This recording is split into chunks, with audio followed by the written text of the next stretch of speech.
Welcome in.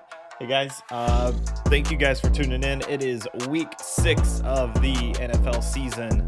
It is the recap show tonight. It is Tuesday, doing what we do best on Tuesday nights, going through all of the games from this weekend. Che Whitey 179, thank you very much for the follow. Welcome in. Appreciate you hanging out and jumping in with us. Again, thank you guys so much for tuning in, for being here. If you were part of the notification squad, appreciate you guys getting in.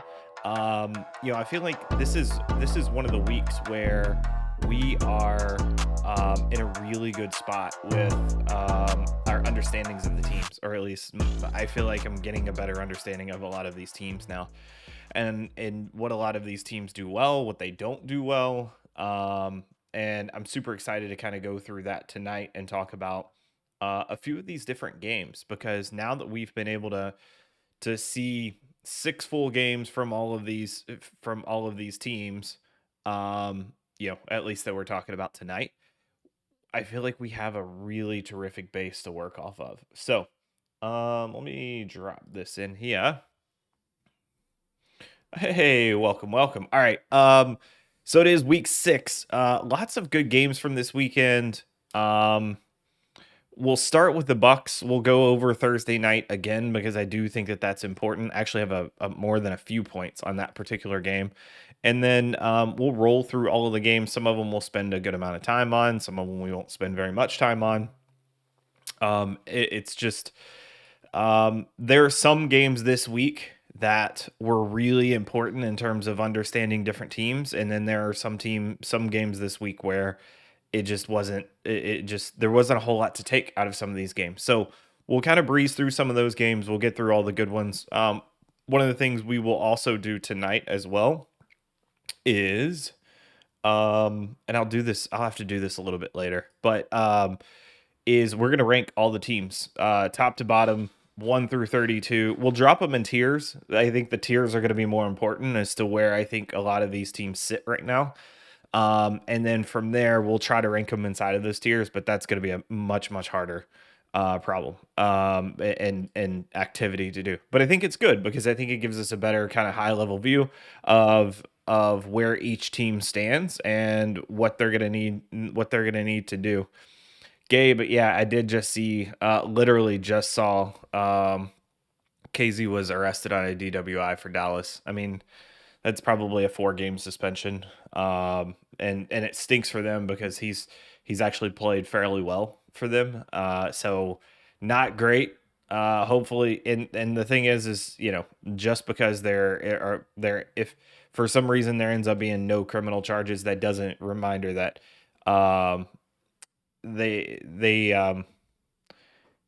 it's just a reminder that the NFL doesn't need charges to be able to hand out and dole out punishment. So that one's going to be an interesting one. Gabe, they give you a phone number for a free ride.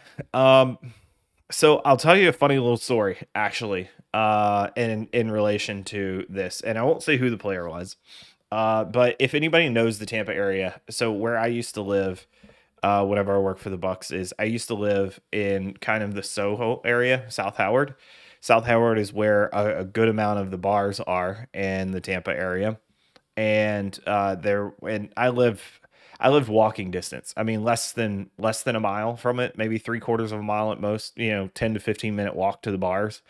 To it's a condensed area of bars. I mean, I think there's like 7 or 8 bars all within a block.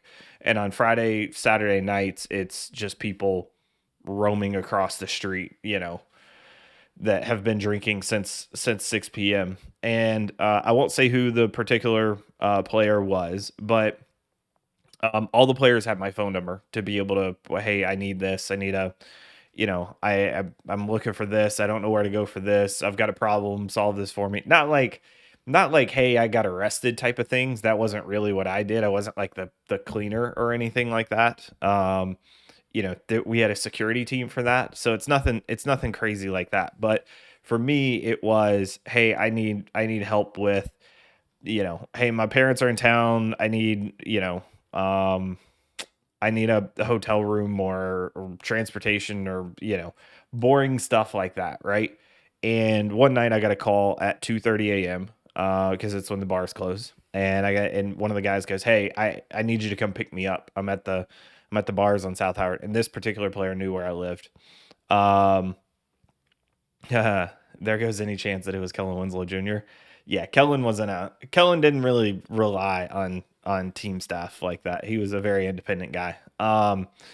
So he calls me and says, "Hey, I'm at the bars on South Howard and I need a ride." And I said, "Dude, it's 2:30. I'm sleeping. I literally just got home like an hour and a half ago, and I'm just now getting just was starting to get to sleep, and I still have to be at the office at like 7, 8 a.m. tomorrow." And he goes, "Yeah, that's cool. I still need you to come get me." And I said, "Dude, I'm not coming to get you." I said, "At this time, there was a cab stand that was right there by the bars in South Howard." And I said, "Hey, walk up the street, hook a left, line of cabs. There's always 10 or 12 right there. They would be happy to take you home." And he said, "No, no, no. I don't trust the cab drivers. And I've got a girl with me. I don't want them. I don't trust them at all. I want you to come get me." And I said, "Dude, I'm not coming to get you. It's 2:30 in the morning. I'm not driving you home and then getting back home at like 4 a.m. by the time I'm done taking care of you." And he said, "No, like you're gonna come get me." I said, "Okay, how about this? Take your wallet out, pull out your player's card. On the back of your card, there's an 800 number for a black car. I'll take you anywhere you want to go. Just call them up, super confidential. And it's sponsored by the NFLPA." And he says, "No, I don't trust them. The owners of the team, they'll find out about it and all of that. I don't trust them at all." I'm like, "Dude, it has nothing to do with the owners, has nothing to do with the NFL as a business. It's sponsored by the Players Association. This is how they help you in this exact situation. This is exactly what it's built for." And he says, "No, I'm not doing it." And I said, "Dude, I gave you two perfectly good options. Have a good night." And he said, "Okay, okay, that's fine. Well, before you go to sleep, I just want you to know that I'm going to go get in my car right now and I'm going to drive home. And if I end up getting a DUI, then I'm gonna call Coach Ra in the morning and I'm going to tell him that I tried to call you and you wouldn't come pick me up. So I ended up getting in the car and driving. And that's why I got arrested." And I said, "Son of a bitch. All right, I'll be there in 10 minutes." And I got up and got the car and drove him and the girl home. And actually ended up, he didn't even go home. He went to a hotel room instead, but drove him to the hotel, got him a room, and then went back home and slept for 2 hours and then got up and did it all over again the next day. And that was whenever I told the guy, "You're never allowed to play stupid with me ever again." Because if you can pull something like that at 2:30 in the morning after drinking all night, I know you're not a stupid guy. Because he had played the stupid card. "Man, I don't know how to do this stuff." I'm like, "Dude, you know exactly how to do this stuff." So, Hadzi,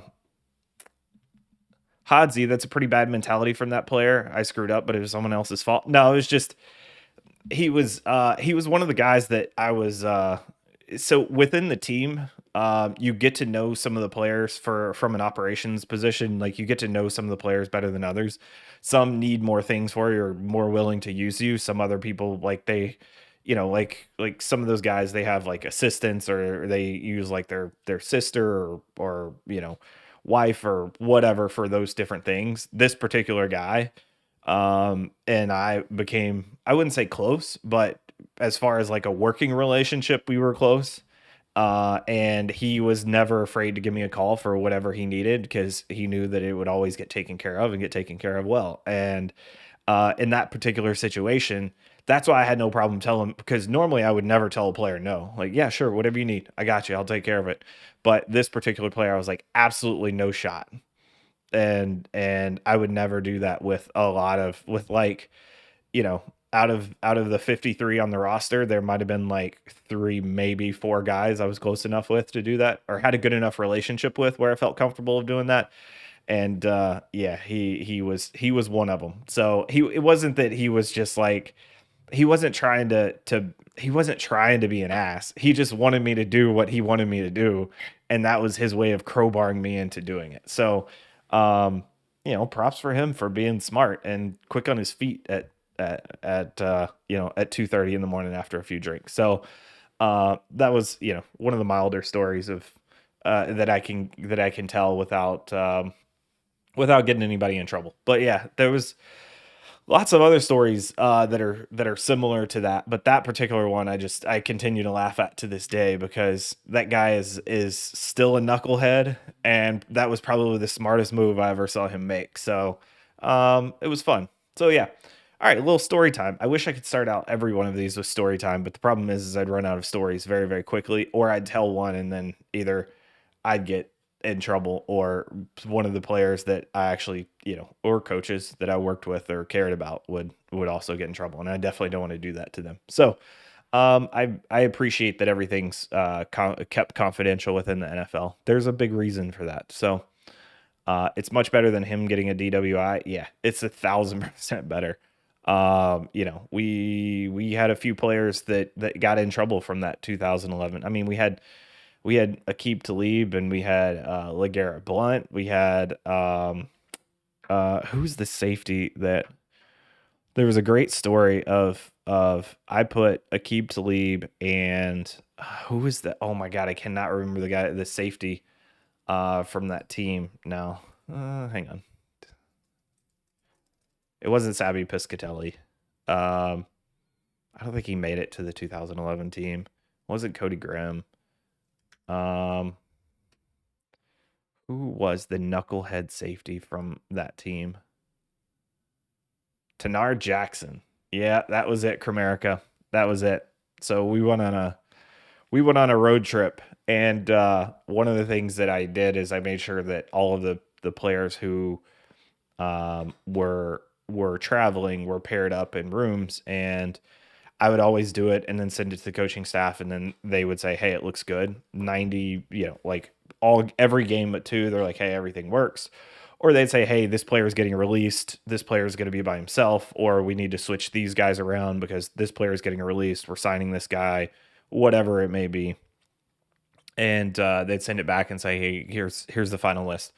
There was one where I sent them the list, and specifically for that game, it was weird how everything like worked out because of some signings that we were having during the week and players that were leaving during the week, and there was a situation where I was like, no, and just so you know, like typically the players at the same position end up in the same hotel room. So like linebackers with linebackers, D line with D line, O line with O line, tight ends with tight ends, wide receivers. All of the players who had been in the NFL 5 years and above, those guys all got their own rooms. Everybody else that wasn't considered quote unquote a vested vet, those guys had to pair up. And every team has a little bit different rule about it. Some don't do pairings at all. Some pair up everybody. So it just depends. That was our particular team rule. Usually the coach's rule is to how those are kind of doled out. So and so it was just a weird weekend. I won't say who we were playing, but Talib and Tenard were like the way it worked out. It was like, I'm not putting these two, like they're the two left. I'm going to do something funky with the rooming chart to make sure that these guys are not going to be in the same room together, because that would be bad news bears if these two guys were in the same room together. I said, no shot. I am not, like, I'm going to end up getting fired. And so I did some weird changes, sent the rooming list over. Of course, the staff was like, yeah, this is stupid. Why are you doing it this way? Here's how it needs to be. And they put it back the way that I originally had it, and didn't want to send it over. And I said, hey, like, guys, like, I don't, this is not cool. This is bad news. Like, I know that this is going to be bad news. And they said, nope, this is how it is. This is final. This is what you're doing. So I took it to my boss and I said, hey, I just want you to know, like, this is how this went down and this is what we ended up with. And let me know if you see any problems with this. And my boss immediately looks at it and goes, no shot we're doing that. And I said, oh, it's already final.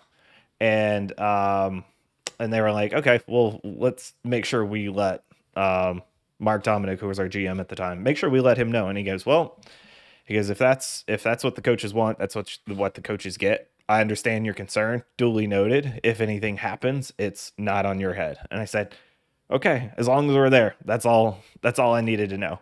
And we get there, and so what happens is whenever you land, typically my job when we're on the road was 24/7. Everything is going on because we're in charge of everything all night long, all the way from the time the team leaves to the time the team comes back and gets in their cars and goes home, from a road trip. And so this particular night, we get to the place, and we had gotten there a little bit early, and there was a little bit of time in between, like, team getting to the hotel, meetings that were going to be happening later. And so the security, like, we land and the security team's like, hey, you've got like an hour and a half of free time. Like, do you want to come to dinner with us? Like, we're just going to walk around the corner, so you won't be far. And I was like, yes, I can actually squeeze in dinner with the security team. So went there, and we had literally just ordered our food. And sure enough, I get a call from the hotel, and they're like, hey, we've got an issue. And I said, let me guess. I know exactly what room it is. And they said, yep, that's the room. And I said, okay, be there. So I called my boss, called the contacts on the coaching staff. I'm trying not to call out anybody. Called the contacts on the coaching staff, said, hey, we've got a problem. And they said, okay, we'll meet you there in a minute. And then as soon as we got to the floor, they started cussing up a storm. And let's just say Tenard and Talib were they faced some punishment behind the scenes for that particular weekend. I won't go into what they did or anything like that, but there are some times whenever you just go, hey, this is going to be a problem and we need to plan for it. And it was one of those things where, like, they didn't get suspended or have to sit in a game or anything like that, but just so many things to think about, and so many different things to have to account for whenever you've got, usually 90 people traveling with the team, at least 90 people traveling. Well, and it's even more now because rosters are expanded. So, and like the practice squad travels with the team and everything. So yeah, some good stories, but yeah, those two knuckleheads together was a bad plan, but it ended up being okay. Like, nobody got hurt, nothing like that. So, and we were Hadzi. So Hadzi, I imagine young receivers on that team would have had some interesting roommates. Yeah, so we were a very young team, very very young team. I think we were the youngest team in the NFL, youngest head coach at the NFL, because Raheem wasn't very old. Greg Olson, who is now the offensive coordinator for the Raiders, and actual play caller now since Gruden's left. He was our offensive coordinator, and then Raheem basically called the plays for the defense. So yeah, it was definitely Mike Williams, awesome. So like a couple of players that I love. Jeff Fain, one of the most amazing people on this entire planet. That dude is just dedicated. Like, we were in San Francisco, and I was going downstairs to meet up with the security team to make sure they were good for room checks and curfew that night. And I happened to get on the elevator with Jeff Fain, and he's carrying like papers and stuff. And I'm like, yo, what are you doing? Like, curfew's in like 10 minutes. Like, where are you going? And he's like, oh, I got to go to the front desk. I need him to print some stuff out for me. And I was like, what are you talking? Like, dude, it's almost curfew. He's like, yeah, I've got a business proposal on Tuesday that I've got to be prepared for. And I was just like, really? He's like, yeah, Tuesdays are days off. That's whenever I do all my business stuff, and I take care of all my businesses and my charities and foundations and all of that stuff. Like, he was just amazing.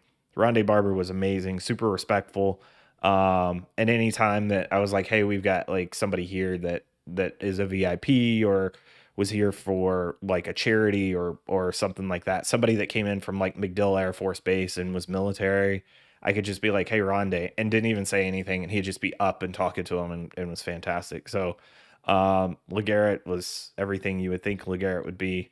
I'm super happy to see Talib doing game commentary. He was one of the most intelligent players that we had on that team. Dude was so smart whenever it came to football.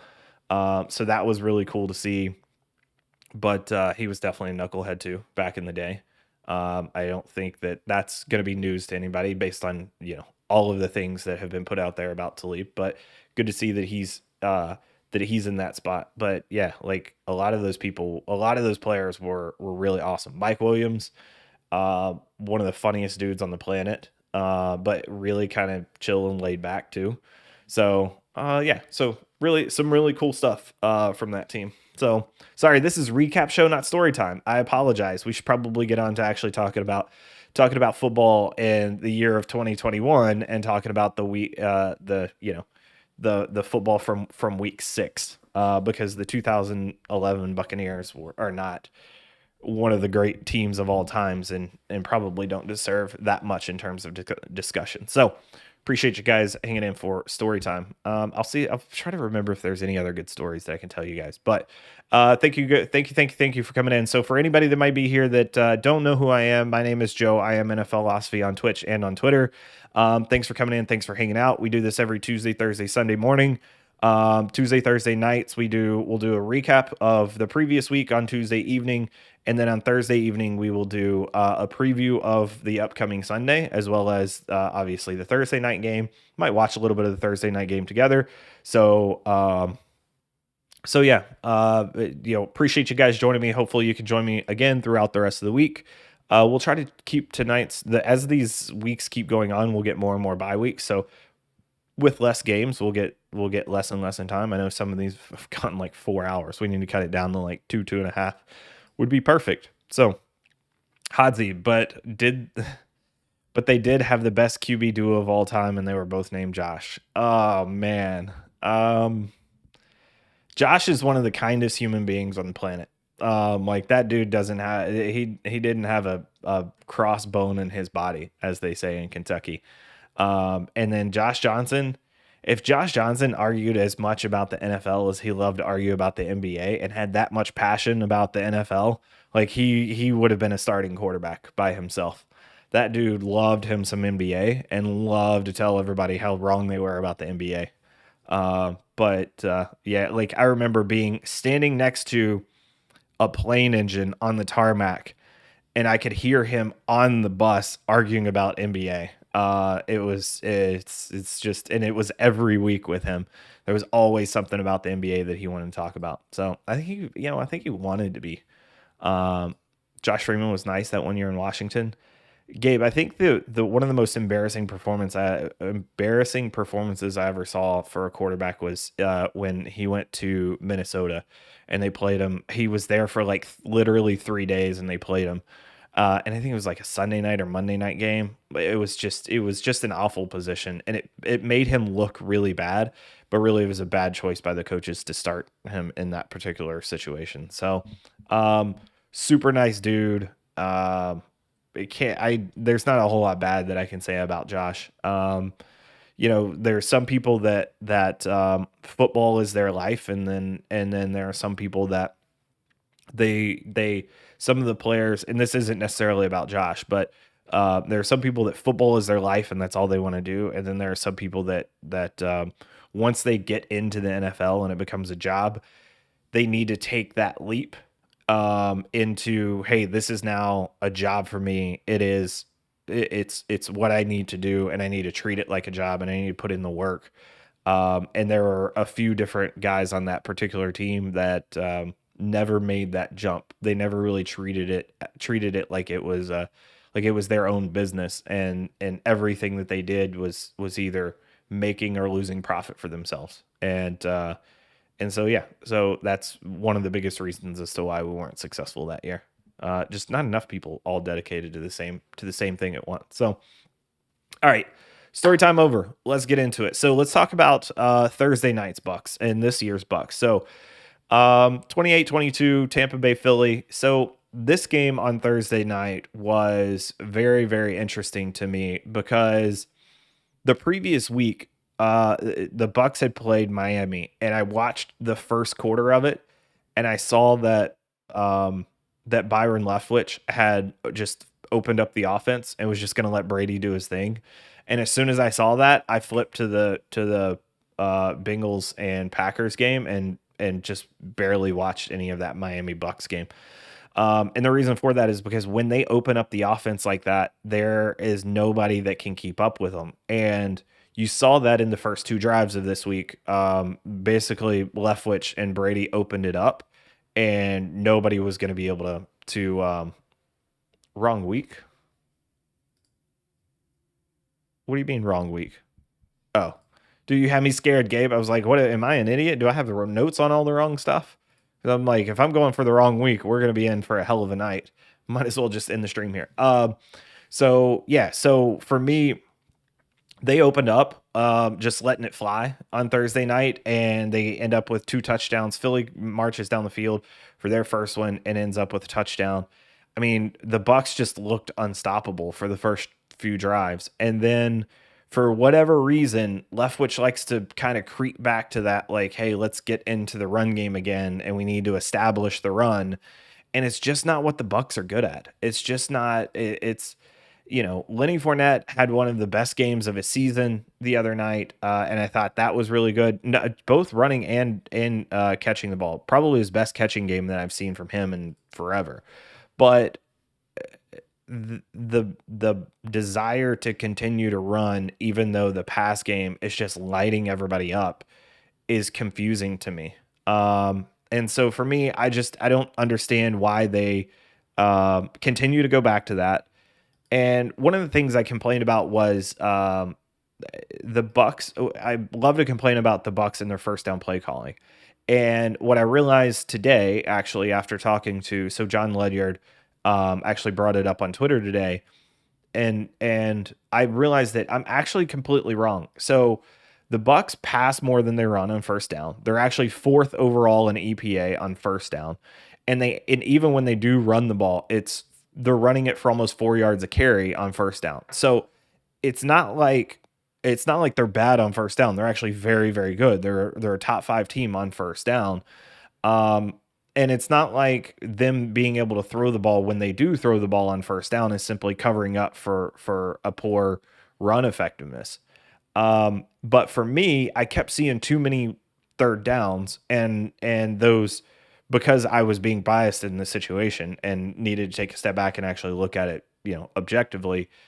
I was just assuming that first down, every time they ran on first down and it got 2 yards, that's what stuck in my mind. I wasn't seeing I didn't see as many of those 4 or 5 yard runs that they were having. And after going back and looking at it, they absolutely had a good amount of those this week against Philly. But what I found was interesting is it's actually second down that has been the problem. So, and specifically running on second down. The Bucks are actually 26th in EPA when rushing on second down. They're second when passing on second down. And that's helping to mask how bad they are at running on second down. But that's a really interesting stat to me, because for a team that's so high powered in offense, why do you continue to run? And it's not like they have a huge volume of it on second down, but they're still having issues with play calling in certain situations and down and distances where they could just go ahead and throw the ball and even if it's and we'll talk about this a little bit too, even if it's just a pass that's an extension of the run game, so smoke route, screen, stuff like that, still want to see more of that in the game plan. And I think you saw a little bit of that in this particular game. It seemed like they're really starting to trust Lenny Fournette a little bit more, especially when catching the ball and in the pass game. So I do think that was something that was built into this game, of them wanting to continue to try to be a little bit conservative, even though they knew that they could beat the Eagles in the pass game. And ultimately, this was a game where that brought Philly back into the game in the second half, because they got super conservative. And I talk about this every week. Good teams keep their foot on the gas until zero. I understand that if it's a close game and it's been a back and forth battle and you want to kind of hang on to the ball a little bit longer, that's perfectly fine. But when you are the better team, you need to keep your foot on the gas and squeeze the life out of the other team and not give them an opportunity to come back and make a game of it. And Philly damn near did that.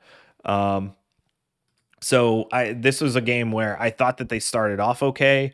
Then they went silent for a little bit, had a couple other good drives sprinkled in there. And then in the second half, really didn't have much going. And they really kind of let Jalen Hurts and the Eagles. And it's funny because whenever you look at this game from a statistic standpoint, like nobody on the Eagles really had a good game on offense, right? So Jalen Hurts, 12 of 26, 115, one touchdown, one pick, two sacks, only lost 2 yards on those 2 sacks.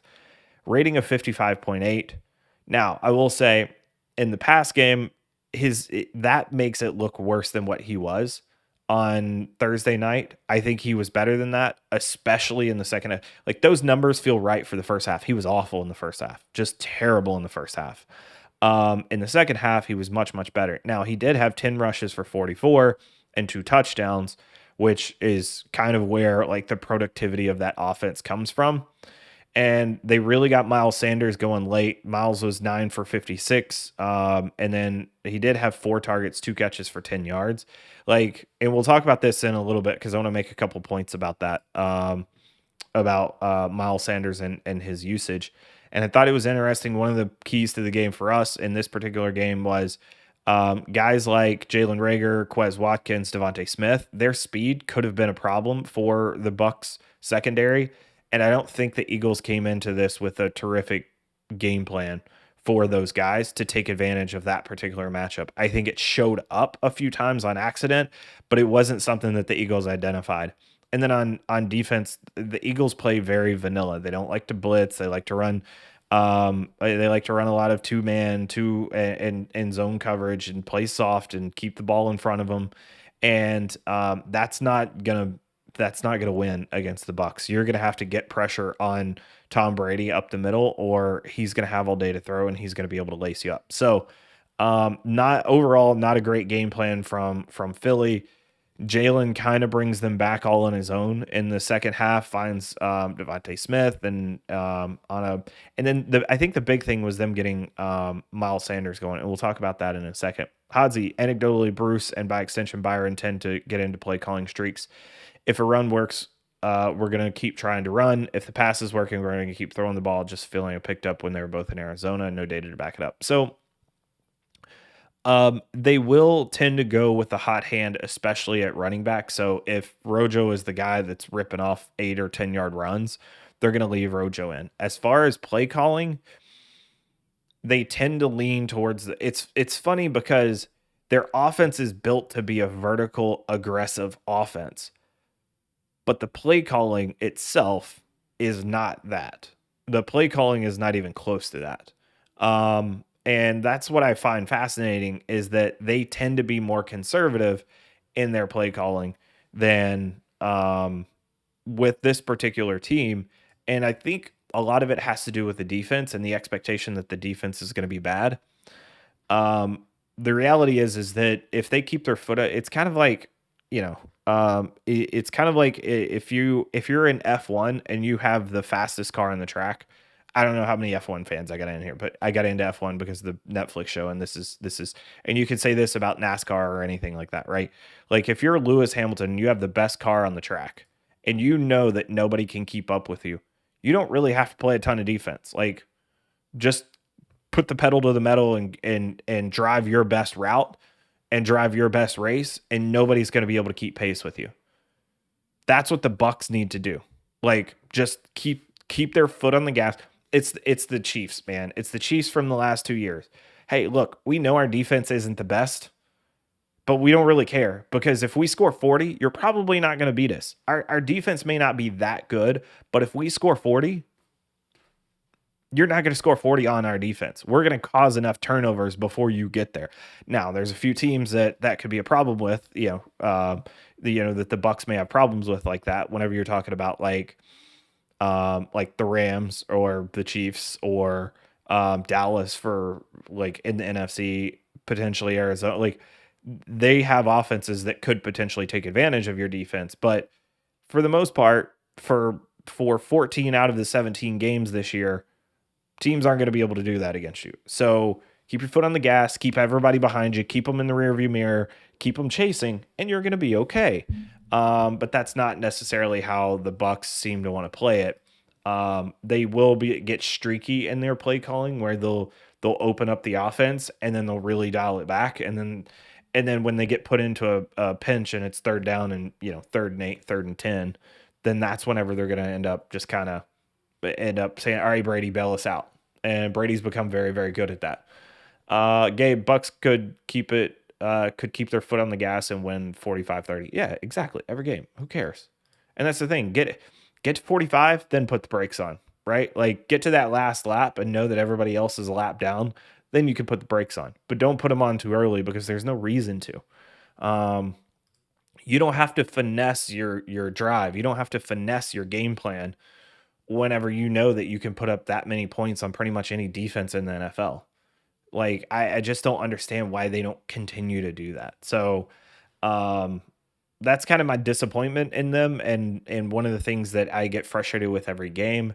Now, look, if there's a team that comes in and they start shutting down the pass game, then by all means, let's talk about how we get it done and move the chains with the run game. But there are very few teams that are going to be able to stop this offense if it stays wide open, right? But right now, the only ones putting a governor on it is Leftwich. So the only person that can stop Tom Brady is Byron Leftwich. So hopefully they figure that out. And with the bye week coming up in a couple of weeks, 2 weeks, 3 weeks, that's when a lot of teams do self-scouting, and it's when the Bucks really kind of put it together last year. So maybe this year they kind of figure that out again and keep it open. So let's see. So they used Lenny a little bit more in the passing game.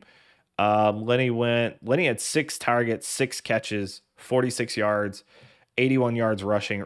Rojo added 20 on the ground on 5 totes of the rock. Again, when the running backs carry it 25 times and they reach 100 yards, the games for Tampa Bay end up being closer than they should. The only time that Tampa hasn't scored 30 points this season is when they've run it 35 times or 25 times. And when if they run for 100 yards, they've been under 30 points this game. You want to talk about correlation causation? Like, there's some definite correlation and probably a good amount of causation there. And teams want to let them do that. So, in terms of Philly for this particular game, Jalen Hurts to me is a more exciting version of Andy Dalton. Like, that's the level of play. And there's going to be a lot of people that scoff at that because they're two totally different players. But to me, Jalen Hurts is good enough to win you some games, but he's also going to cost you some games at the same time. And look, there are people that want to argue that his weapons aren't great, but the fact is that his weapons are good enough. Like, those receivers between Quez, Davante, Jalen Reagor, even Kenny Gainwell, Miles Sanders, and Zach Ertz, and now only Dallas Goddard. They're good enough for him to be successful, and the O-line's solid too. So it's not like he's not bare. Like, it's not a desert on offense for them in terms of talent. So to me, he's a one read and run. And I hate to say that because that's the stereotype, right, of that everybody's placed on Jalen Hurts, but it really is 1, maybe 2 reads, and if they're not there, then what are you going to do, right? Like, he's going to take off and run, and he's got to battle those instincts and learn to stay in the pocket and become an NFL passer. And the thing is he could throw it. He's got to put a little bit of oomph into it to make some of the big boy throws. And we've talked about it before. He continues to underthrow the deep routes often. He did it once and ended up getting a pass interference call on it, which led to the touchdown on the first drive. The interception that he had was an overthrow down the left-hand sideline. That was a really good play by the cornerback on that particular play. And it's just, he's so up and down whether it's every play or every game, and he doesn't throw with a ton of anticipation. He had one anticipation throw. That was the deep route in the middle of the field. I think it was like a 20 something yarder, where he still waited to see the guy break and then threw in between behind the line, behind the safety and the linebacker. And it was a good throw, best throw of the night, but that's not something that he consistently does. He does have the capability to do it. And then the thing that I loved about this is they began to work in more Miles Sanders very late in the game. And it was clearly something that they should have done earlier because it completely threw the Bucs defense for a loop. And there's two main points that I want to make about Miles Sanders on this. So the first point is that, and it's not necessarily about Miles Sanders, it's about things around Miles Sanders being successful in this particular scenario. So when I talk about running the ball, what that really, I don't necessarily mean turning around and handing it off to the running back, right? For me, running the ball is a means of controlling the game. It's a means of protecting your defense. Like the idea of quote unquote running the ball is having a low risk, semi low reward play that's going to get you potentially get you 2-3 yards, 4 yards, put you in a decent situation to try to get to third and short and make it manageable on third and short, and utilizing those type of plays. So this doesn't necessarily have to be turn around, hand it off to Miles Sanders. This could be throwing screens or smoke routes or RPOs. It can be any form of those, just any of the different vehicles that can accomplish the outcome of being able to get a few yards here. Hell, even like a little out route can be to like the tight end or to the slot receiver that just goes just under the defense and gets 3 or 4 yards. Like, to me, that's an extension of the running game. And those plays do the same thing as the running game with not very much risk on it, as long as you're making smart decisions, right? And not every quarterback can do that. But even guys like Jalen Hurts and Tua, as well as Brady and like basically any quarterback in the NFL can do it. It's just doing it consistently and not throwing the ball to the other team whenever something like that happens. So it's really all about managing how much time your offense is on the field versus how much time your defense is on the field, because you don't want to leave your defense out there. And this is the old Chip Kelly issue, right? Chip Kelly's like, hey, we can go score 40. We're going to run the ball up and down the field, and we're going to score, and like we're going to have the ball for 2 minutes to drive, and we're going to get a field goal or a touchdown on like 70% of our drives, and we're going to have a pretty good success rate, and we're going to put up a bunch of points. Problem is his defense was literally on the field for 45 minutes in a game. And I remember looking this up back in the day whenever Chip Kelly was coaching in Philly, and his defense played 2 more games than everybody else because of their snap counts.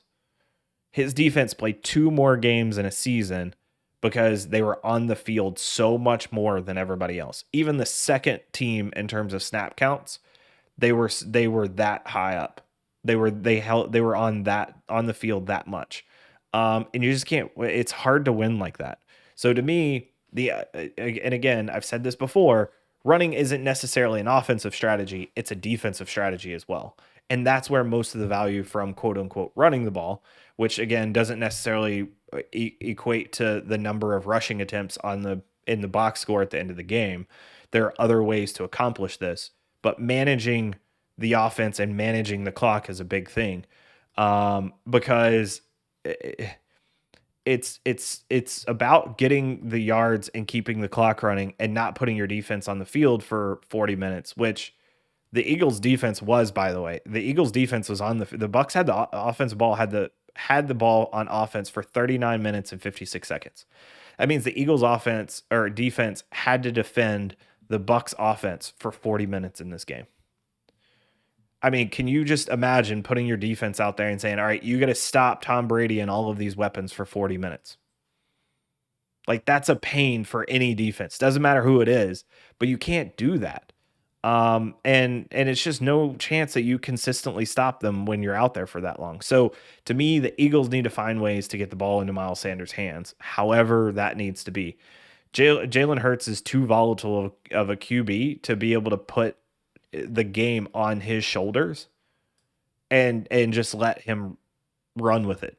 And that's for right now. He may grow out of that, but Miles Sanders to me is a weapon that needs to be used more. So, and there's a lot of Philly fans that are calling for the Eagles to run the ball more. But I think what if they could accurately describe it, it's get Miles Sanders the ball more and stop letting Jalen Hurts just try to toss the ball all the way around the field. So call more of those draws, the screens outside, screens, the outside zone, the angle routes, and all of that to get him the ball. Like again, your QB isn't great. Like and the thing is, if you when we say if your QB isn't great, we're talking like Brady, Rodgers, Mahomes, like top tier, maybe second tier. Stop trying to put the game on the QB shoulders. Call a game that allows them to not have to be so aggressive and push the ball so hard down the field.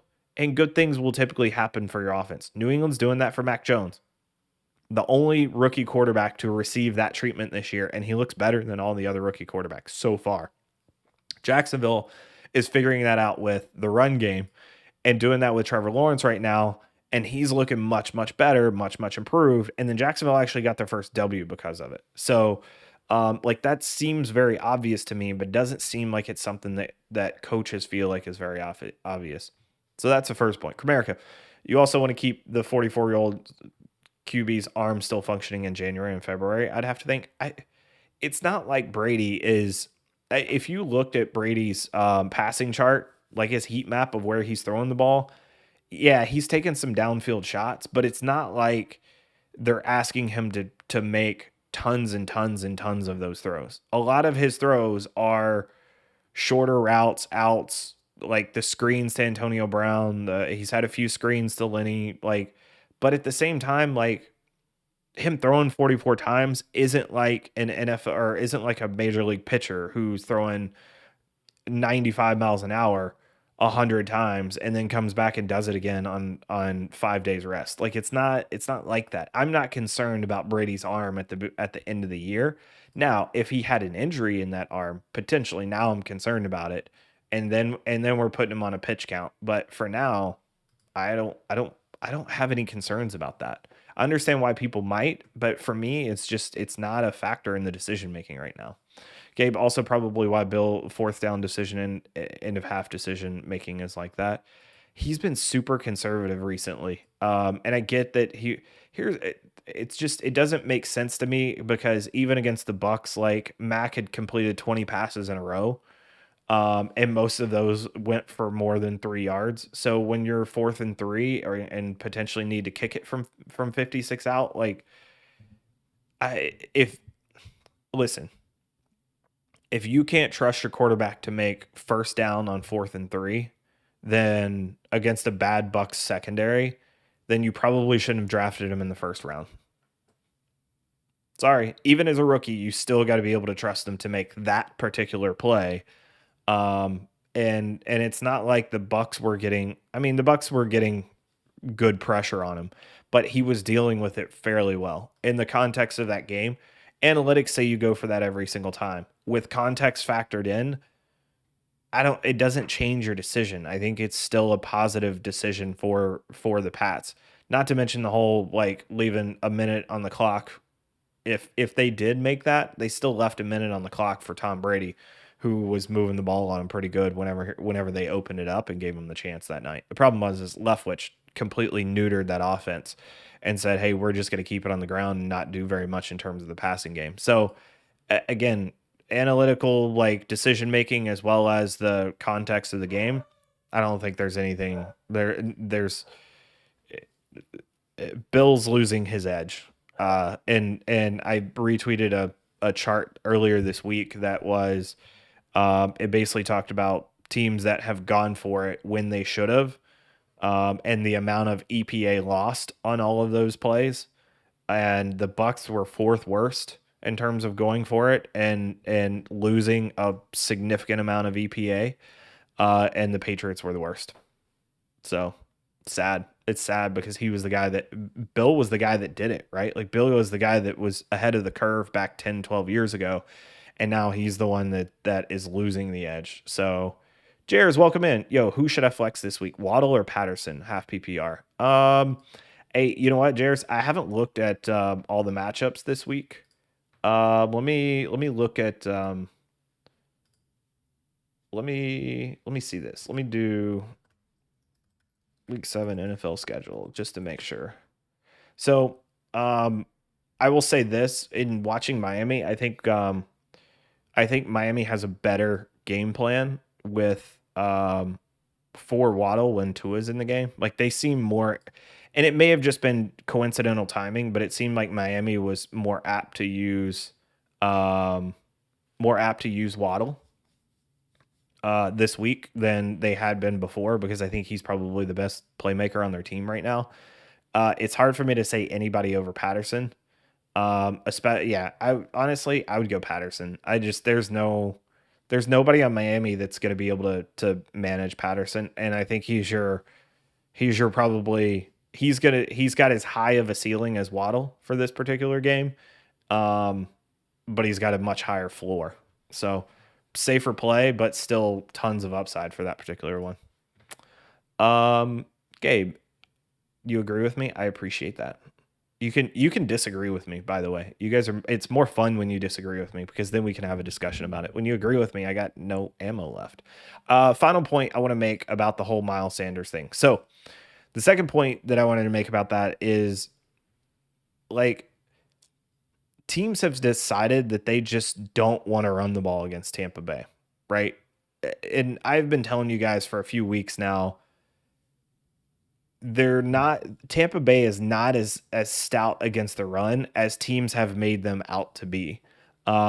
Teams can run the ball against the Bucks as long as they're getting away from running it towards Vita Vea. If they can get outside of him or away from him, I think they're you can run against the Bucks. And it's especially true when JPP was out. Now that Levante David is out, it's even more true. And like if they can get the run behind the tackle and off the edge, I think they can be successful. Philly found that out a little bit too late on Thursday, and they were really effective with running and getting the ball to Miles Sanders. And I'm curious to see if there are other teams that are willing to try it going forward because right now the Bucks have 98 rushing attempts against them. The next lowest total are the Saints who have 118 attempts. The Saints have played 5 games. So, in one less game, there are still 20 more rushing attempts against the Saints than there are against the Bucks. Teams are just not going like they don't want to run. They've chosen that hey, we can now part of it is the product of this is a really bad secondary. And you can throw against them, so teams prefer to throw against them rather than just try it. But when teams need to run, they can be effective in doing it. Now, I will say they're not terrible against the run. It's not like I'm saying they're terrible. Like I think they're 5th in rush defensive DVOA, but they're not a lockdown run team, right? Like, especially without Levante David. Like, if you look at the top 4 teams again in run DVOA, it's Indy, New Orleans, Cleveland, and Cincinnati, and then Tampa Bay. None of those teams feel like a team that I'm like, oh, I just can't run against them. But yet teams are like, oh, I just can't run against Tampa Bay for whatever reason. So they just have to scheme it up and be smart about how they do it. And again, like this could be and the thing is it's not like the Bucks are seeing a massive amount of screens either or little kind of like the Rams did it a little bit, but like for the most part teams are attacking the cornerbacks, not the linebackers by those shorter throws. So to me it's I would expect to see some teams run it. Now against Chicago this week, is that who really tries to go? I don't know. We'll have to see.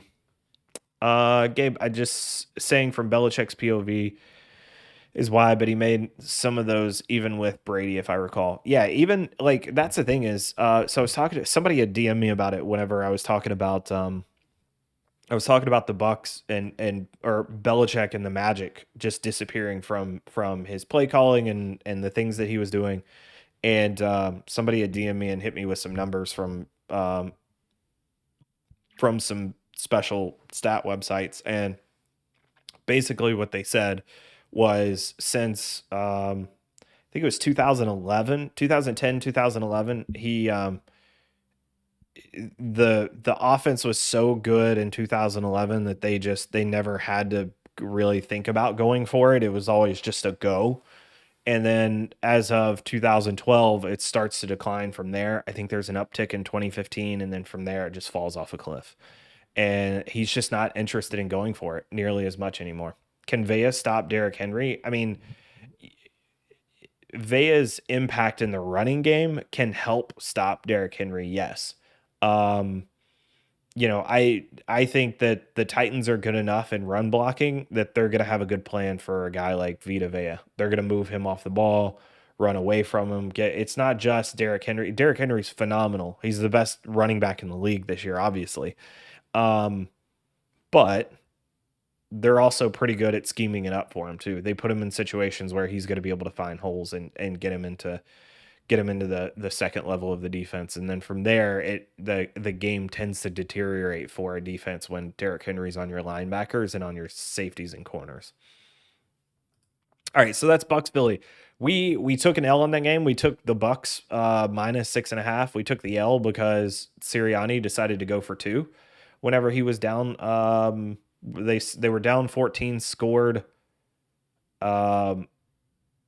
Yeah, they were down 14, and instead of making it a 7-point game, they made it a 6-point game by going for two.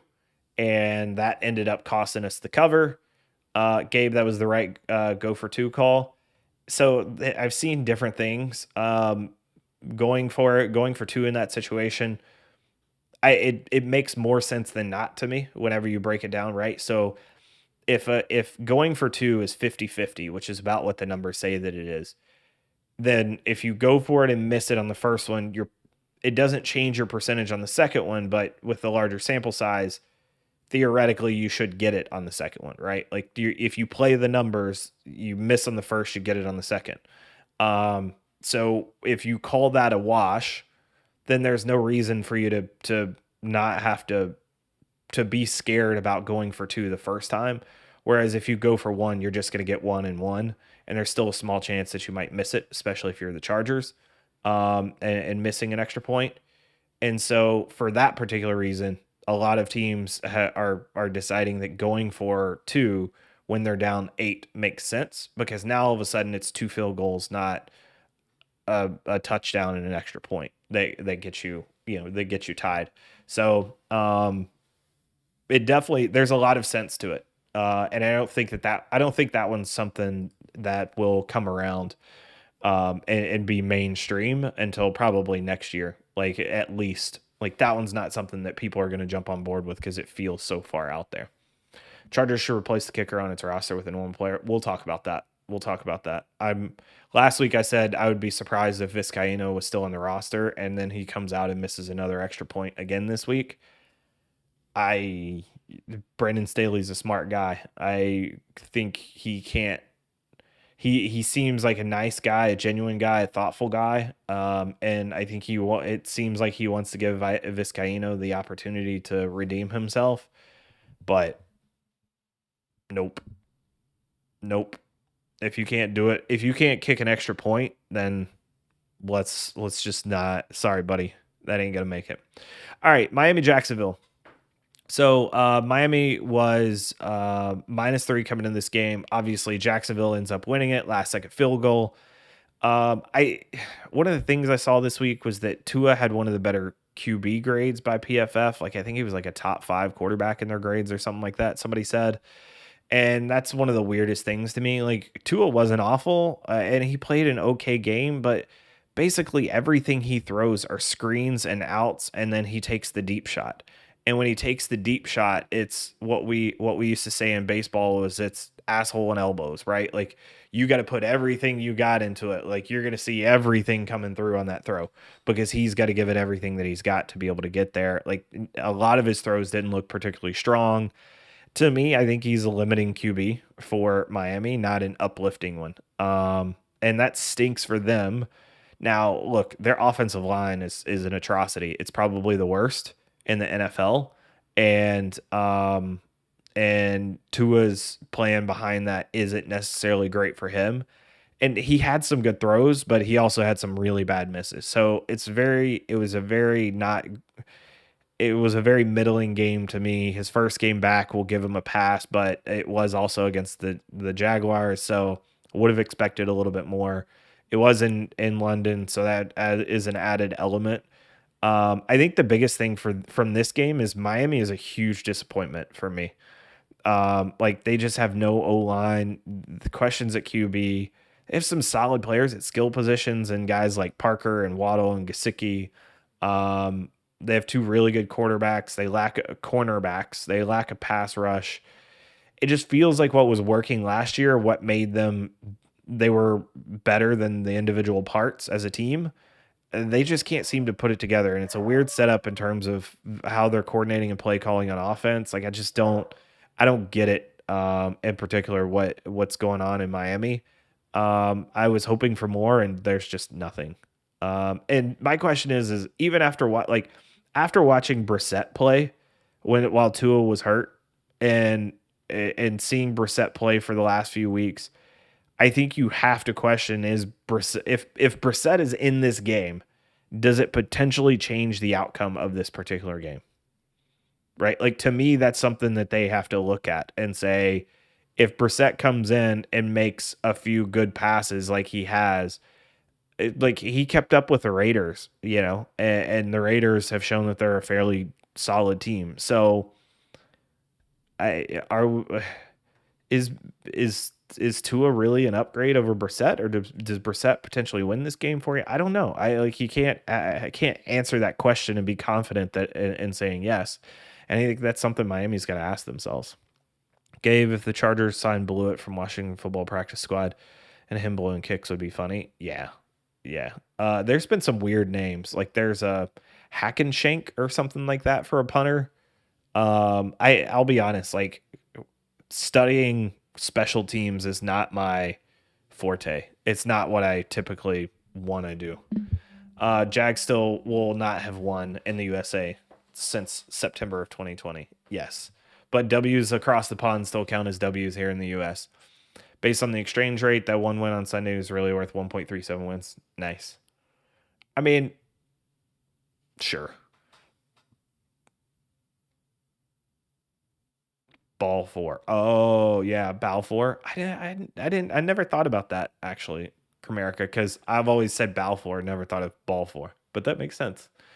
There was a hook shank for a kicker, and there was one other one this weekend that came up and people were laughing at, and I can't remember what it was. Anyway, so back to Jacksonville, Miami. So for me, Jacksonville must be watching the stream, like, because it seems like they are evolving into the game plans that we've talked about on this show, right? So, and the things that I've wanted them to get to. So, stop calling so much down the field stuff for Trevor Lawrence. Stop leaving him in the pocket for minutes so that he can try to throw something deep. Get the ball into Robinson's hands, lessen the pressure on your young QB and on your defense by running the ball a little bit better. And again, running the ball, controlling the clock a little bit better. I got to figure out a better term for that, I guess. And let Trevor take some of those easier throws, but then also still give him an opportunity to sling it in the right opportunities when he sees it. Like he's a good enough quarterback that you can call a route that's a 4-yard crosser, but he's going to read the defense and go, oh, you know what? I've got DJ Shark one-on-one on the outside. Let me dial this one up because there's no safety and I know he's going to beat this guy. Like he's smart enough to make those calls at the line himself and see the matchups and the advantages that he has. So kind of balance out what you're doing with Trevor. Give him those opportunities to throw it short, but let him make the call on when he needs to go deep. And you can still design some of them, but just don't ask so much. And that's what they've done over the last couple of weeks. And ever since the Cincinnati game, they were like, hey, we're going to get James Robinson going. Now, the whole 250 comment by Urban is still just stupid. But they use the running game to get the W here. Urban gets his first win. The problem is both of these teams still feel bad, like really bad, but they also kind of feel like they're headed in opposite directions. It feels like Miami's getting worse while Jacksonville is getting better. Or yeah, yeah. I said what I meant. All right. Moving on. Chargers in Baltimore. Where are we at? 820? Okay. Um, Chargers in Baltimore. Hold please.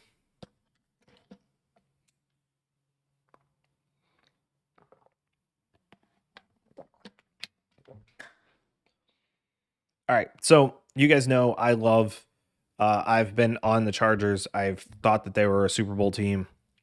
They come out and get their asses kicked this week. The problem is the biggest problem, and we've known this from week one. The Chargers' run D is an issue. This week, I think, is when we discovered how big of an issue it really is. Now, look, I get it. They've played Baltimore. They've played Baltimore and Cleveland in their last 2 weeks, which are two of the best run teams in the NFL.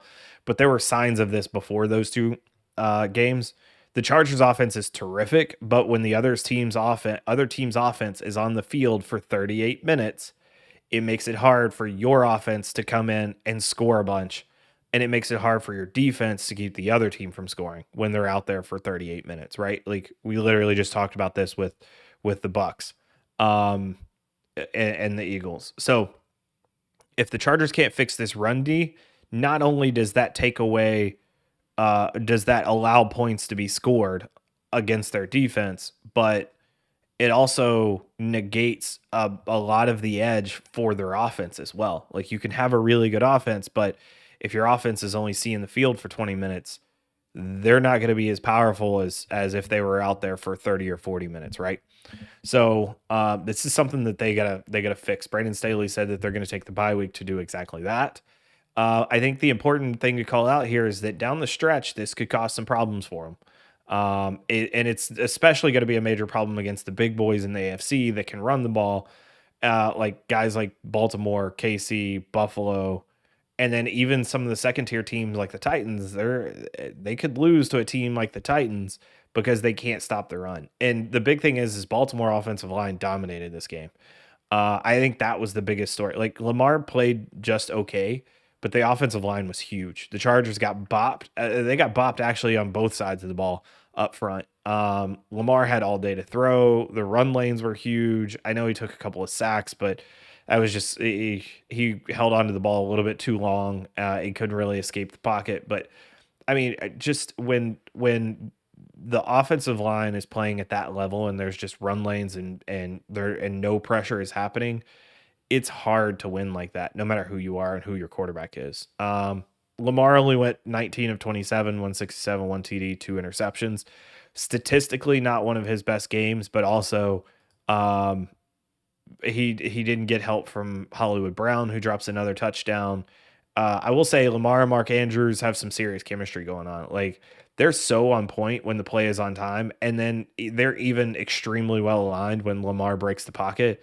And Andrews is so reliable about finding space and giving Lamar room to throw, and they're playing great together. Gabe, is Bell still wearing 17? They're really the only number for a running back. That is kind of weird to see. Yes, I believe he is because he ended up catching a pass, and I didn't pay attention to who it was, like the number on it. I just knew that it was Bell by the way he was running. But he got a touchdown in this, and I think I recall that actually being a weird number. So yeah, I think he is 17 still. Let's see. So Herbert wasn't as sharp in this game, even whenever he wasn't under pressure. Like he still wasn't on the money as he's been all season. His one interception was on a seam route to the tight end. It was good coverage, but Herbert threw it just a touch behind, and the cornerback was able to get underneath of it. Lamar immediately returned the favor with the pick.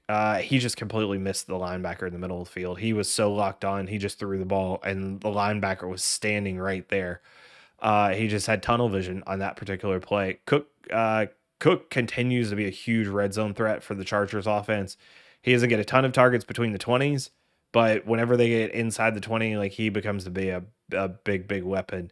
And then Vizcaino has to be replaced. They cannot give away points. When they go for the extra point, Vizcaino is going to be there, and then they're not good enough to just run away from good teams. So Vizcaino is going to be. I don't care that he can kick the ball a mile. If he can't kick the ball a mile and through the uprights, it doesn't matter. So they're gonna have to figure that out. If somebody needs to be like on the hot seat if they're not working out new. Stanley was not back, Gabe. Um, like they're gonna be on the hot seat if Vizcaino's still there this week. I feel like. Um, we talked about the Marquise drop. Like it was a 3rd and 13 on the goal line. It was a beautiful throw from Lamar. Should have been a touchdown. Just flat out drop. The middle of the field seemed open all day for Baltimore. Like it was wide open so much, which was a surprise because whenever it's Lamar, you kind of want to be able to crowd the middle of the field, but it looked like the Chargers were more interested in taking away the perimeter, and then keeping somebody in to be able to keep an eye on. And they would rush 3 at times and drop somebody back just to keep an eye on Lamar and make sure that he didn't escape. But Lamar still had solid runs throughout the day. Baltimore brought some serious blitzes as we expected, created major issues for the Chargers O-line. They clearly focused on the right side of that O-line. We've talked about Storm Norton's the weak link, and Baltimore identified it, and they had some great success on that side. Allen and Williams struggled to be productive due to a combination of things. So there was good man coverage from the Ravens. There's pressure on Herbert. And then with Herbert not being as precise as he's been in the last few weeks, that made it really tough on these guys to be successful. So the other interception for Lamar was on a drop by Bateman. That was just a really good play by the Chargers defense. Actually had to be reviewed that was an interception. And then a lot of the talk about the Chargers being too aggressive on 4th down calls, but the reality is that they're consistent about what they're doing. They use the numbers and it's an advantage for them. Like it's kind of like when you're playing blackjack. Like you don't play the numbers sometimes and then not others. If you're gonna if you're gonna do what the book says, you stick to what the book says because that's the best way for you to be able to be successful, right? Because the numbers say you should do this. And the only time you don't listen to what the book says in blackjack is if you can count cards and you know where the advantage lies in that particular situation. But even then, you're still using the numbers. Like this, it's still a numbers call. And Staley just continues to play the numbers. And you can say it's crazy all you want. And there's a lot of people that are like, I can't believe that he would go for it in certain situations. But the reality is that every time he makes that choice to go for it in those situations, it's an advantage for his team.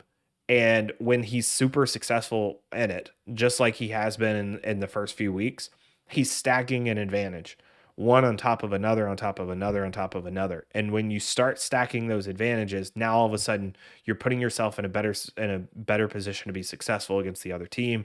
And now they've got a deficit to come back from, and they don't even know it because you're doing it without putting points on the board until those advantages start paying off.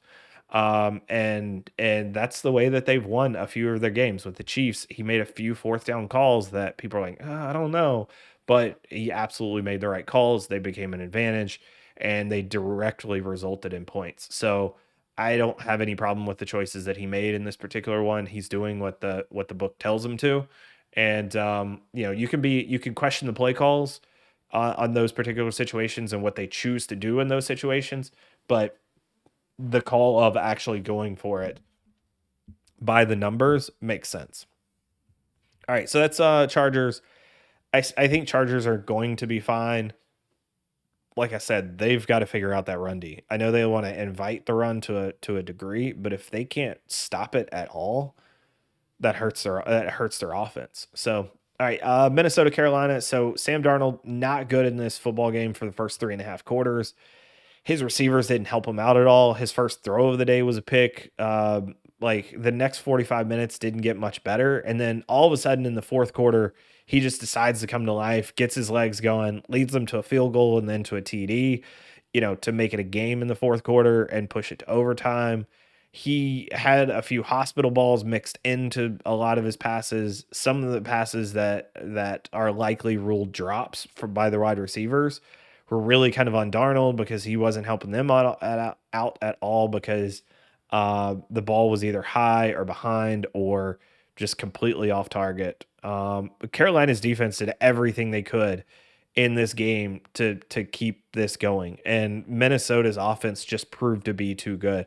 So Carolina's defense, um, so Sam Darnold turns the ball over immediately, first throw of the game, first play of the game on offense, and the Vikings still are the Panthers still held the Vikings to 3 points even after the interception. Then they force the fumble on the next drive, which leads directly to 7 points off the turnover. Then they hold the Vikings to 3 again after a huge kickoff return on the ensuing kickoff, and then a block punt for a TD. So some big plays by the Panthers defense basically washes out some of the big chunk plays that they were giving up in the pass and the run game. Again, this is a defense that you can run on. The Cowboys showed that you can move the line of scrimmage against this front. This front is good at getting after the passer, but they're not terrific at stopping the run. So with a good offensive line, you can definitely move them. Minnesota had some success in the run game. Cousins had a few magnificent throws in the game. So one of the TDs that he threw in particular was to Thielen, and it was in extremely tight coverage. And it was funny because Thielen was falling while the ball was in the air, Thielen was falling, and it literally hits Thielen in the face mask. And the only place that if like Thielen accidentally catches the ball because it's such a good throw, and it's a throw at the pylon. So Cousins was lighting it up this game, and then he also had the great throw in OT to KJ Osborne to win it. I think that was an interesting throw because he passed up a wide open guy underneath to make that big throw, and it was on a line and in stride, and it ends up winning the game for him. Like we gotta give. I know people don't like Cousins, but for whatever reason, for many different reasons, there's a lot of reasons why people might not like Cousins, but the dude's a baller. Like you cannot talk well about Taylor Heineke and the way Heineke plays without saying that Kirk Cousins is a baller too, because Kirk Cousins has been balling out more successfully than Taylor Heineke has. So, like, we got to give credit where credit's due. No matter how you feel about the guy personally, dude's a quarterback. And look, is he Aaron Rodgers? Absolutely not. Is he like guaranteed going to win you the game every week? Absolutely not. But dude's been fantastic this year, right, Gabe? He's been good. Like he's been one of the more accurate quarterbacks this year. Even whenever they haven't been able to run the ball. Now we'll say like that complement of receivers that he's got is damn good. I think Jefferson is quietly one of the best wide receivers in the league.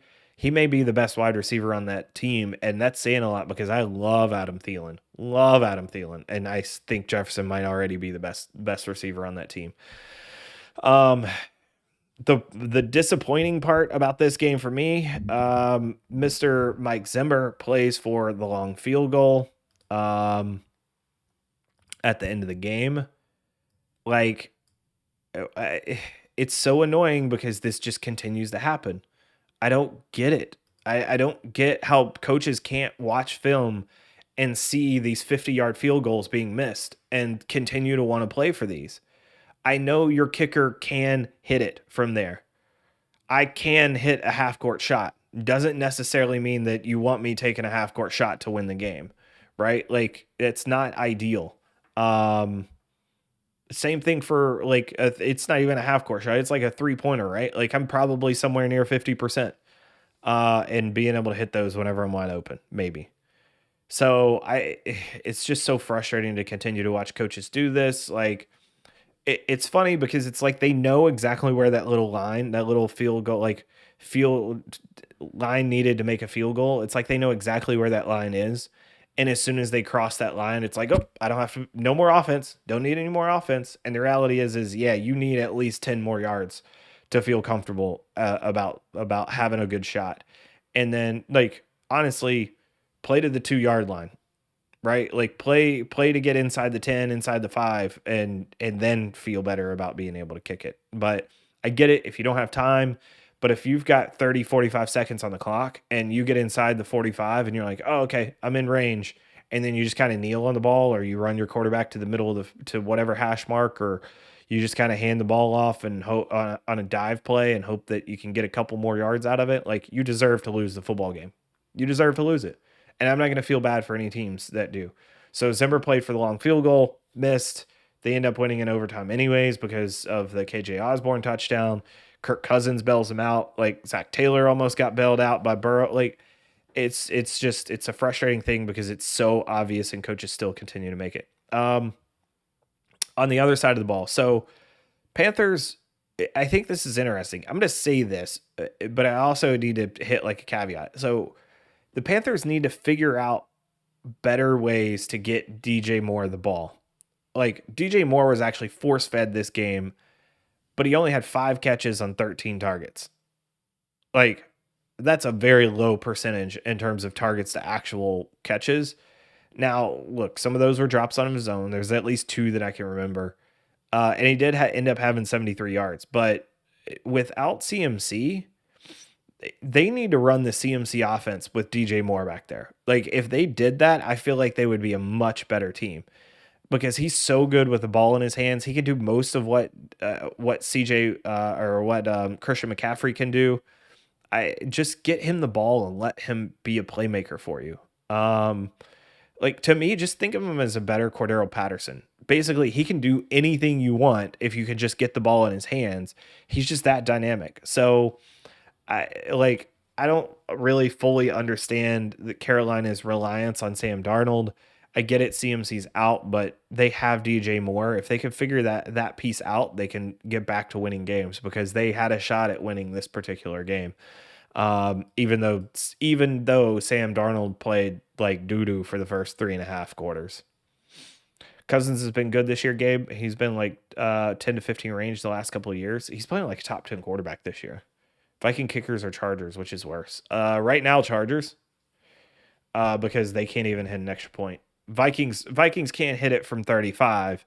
Vizcaino can't hit it from 20 right now. So, and the Chargers are playing in a much tougher division. So those games are going to be harder to win. So it's more important there. That was just minutes after Joseph also brutally missed a field goal from about the same distance. Yeah, like I don't get it. I don't get the whole playing for the long field goal. Play for a field goal you can make, especially if there's time. And I get it. You want to drain time, but just because you want to drain time doesn't mean you can't get yards in the process. And it's just the conservative nature of football coaches, right? Like, and let's think about that. Let's rewind a little bit and talk about why that potentially is, right? So if you think about it, coaches are in a very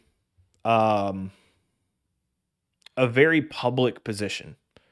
All of their biggest decisions are in the sphere of public knowledge and are being watched and are being criticized no matter what.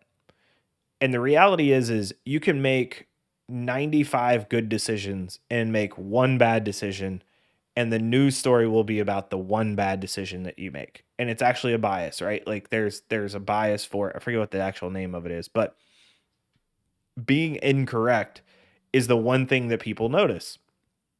And as an operations guy, like, I feel this. I feel your pain, coaches. I understand, because when everything goes perfect, nobody notices that you're there. When one thing goes wrong, everybody notices that you're there. It's a very thankless job, right? So you can't expect to get the credit. And that's the thing, is for these guys, when they do things right, as a leader, they're supposed to turn and give credit to everybody else, not themselves. Even though it may have been their decision and they hired the people and called the plays and all of that stuff, it doesn't matter. They still got to turn and give credit everywhere else. But whenever it's their fault, it's their fault, and they've got to own it solely and by themselves. So, these coaches are born and bred in a society and in a sport and in a profession that basically steers them to be conservative, because they don't want to mess up, because any mess up that you have is magnified 1,000% and becomes the one thing that everybody remembers. It's unless you're like Tom Brady and you just string together 20 years of incredible success, people are going to remember what you did wrong in this particular profession. So, these guys, they do it because they've been taught that the feedback that they get is don't screw up. It's not go win the football game. They in their mind they like sensically know that. But everything else, all of the feedback that they get is just don't screw up. As long as you don't screw up and make a bad call that loses you the game. Well, if you lose the game, it's because the quarterback sucks, or the cornerback messed up, or one of the players or something like that. Like they feel like they can get away with that. But if they make a decision on fourth down and don't get it, and it costs them the game, hello, Mr. Buffalo Bills and Sean McDermott, and costs them the game, everybody questions that particular decision, right? Like there's a million decisions that may have led up to that, but that's the particular one that's there. So their job isn't to they're coaching not to lose, right? So when they get into field goal range, they're saying, "Hey, let's let the kicker kick it."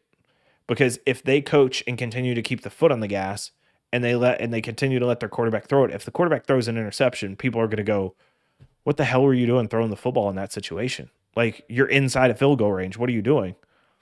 And I'm going to go, at that range, we're probably 50%.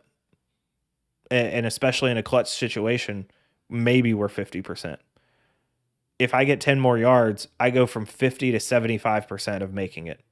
That's why I kept the foot on the gas. Like if they can answer it that way, if there's an actual reason, and this is why Brandon Staley is fantastic, is because he's saying, like, people are asking him questions and he's going, "Oh, here's the logical reasoning behind it." Most coaches are so afraid to give away competitive information that they're just like, "Oh yeah, I'm not going to tell you." So it's just part of the profession. Gabe, Richard Johnson said he remembers John Harbaugh saying, "We're playing to win in regulation," that their approach with fourth down, 2 points, and field goals. Yeah, 100%.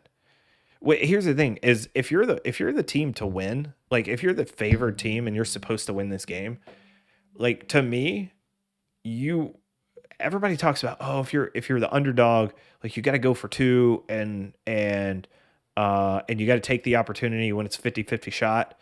Well, think about that. Like flip that around for a second. If you're the favorite and it's supposed to be a 50-50 shot, if you're the favorite and you are the better football team, it's not a 50-50 shot anymore. You're probably 55-45, maybe 60-40 on winning those things. Like I don't get how people don't understand that logic. It just seems so far out there. So for me, it's again, there's Brandon Staley talking about things today that they're going to self scout, and they're going to look at all their positions and rethink some things, and look at EPA and different situational EPA and what they're doing and what they can do to get better. And people are like, "Oh my God, he's so amazing!" And like he's probably sitting there like, "Yeah, this is just normal. This is normal football stuff. Being logical." Crazy that logic works so well in these particular situations. So yeah. So I will say this. So one of the things about the Vikings game that I noticed.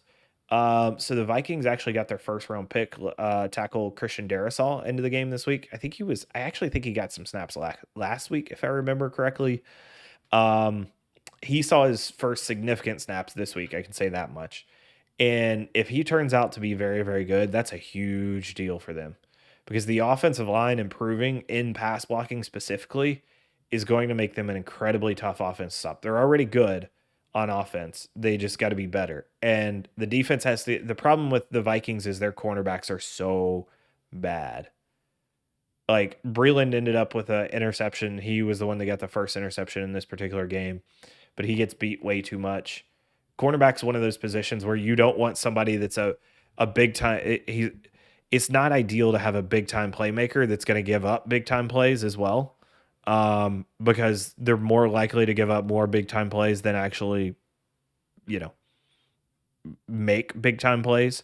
Um, and so that variability is really tough to deal with as a cornerback. You want more consistency out of that particular position.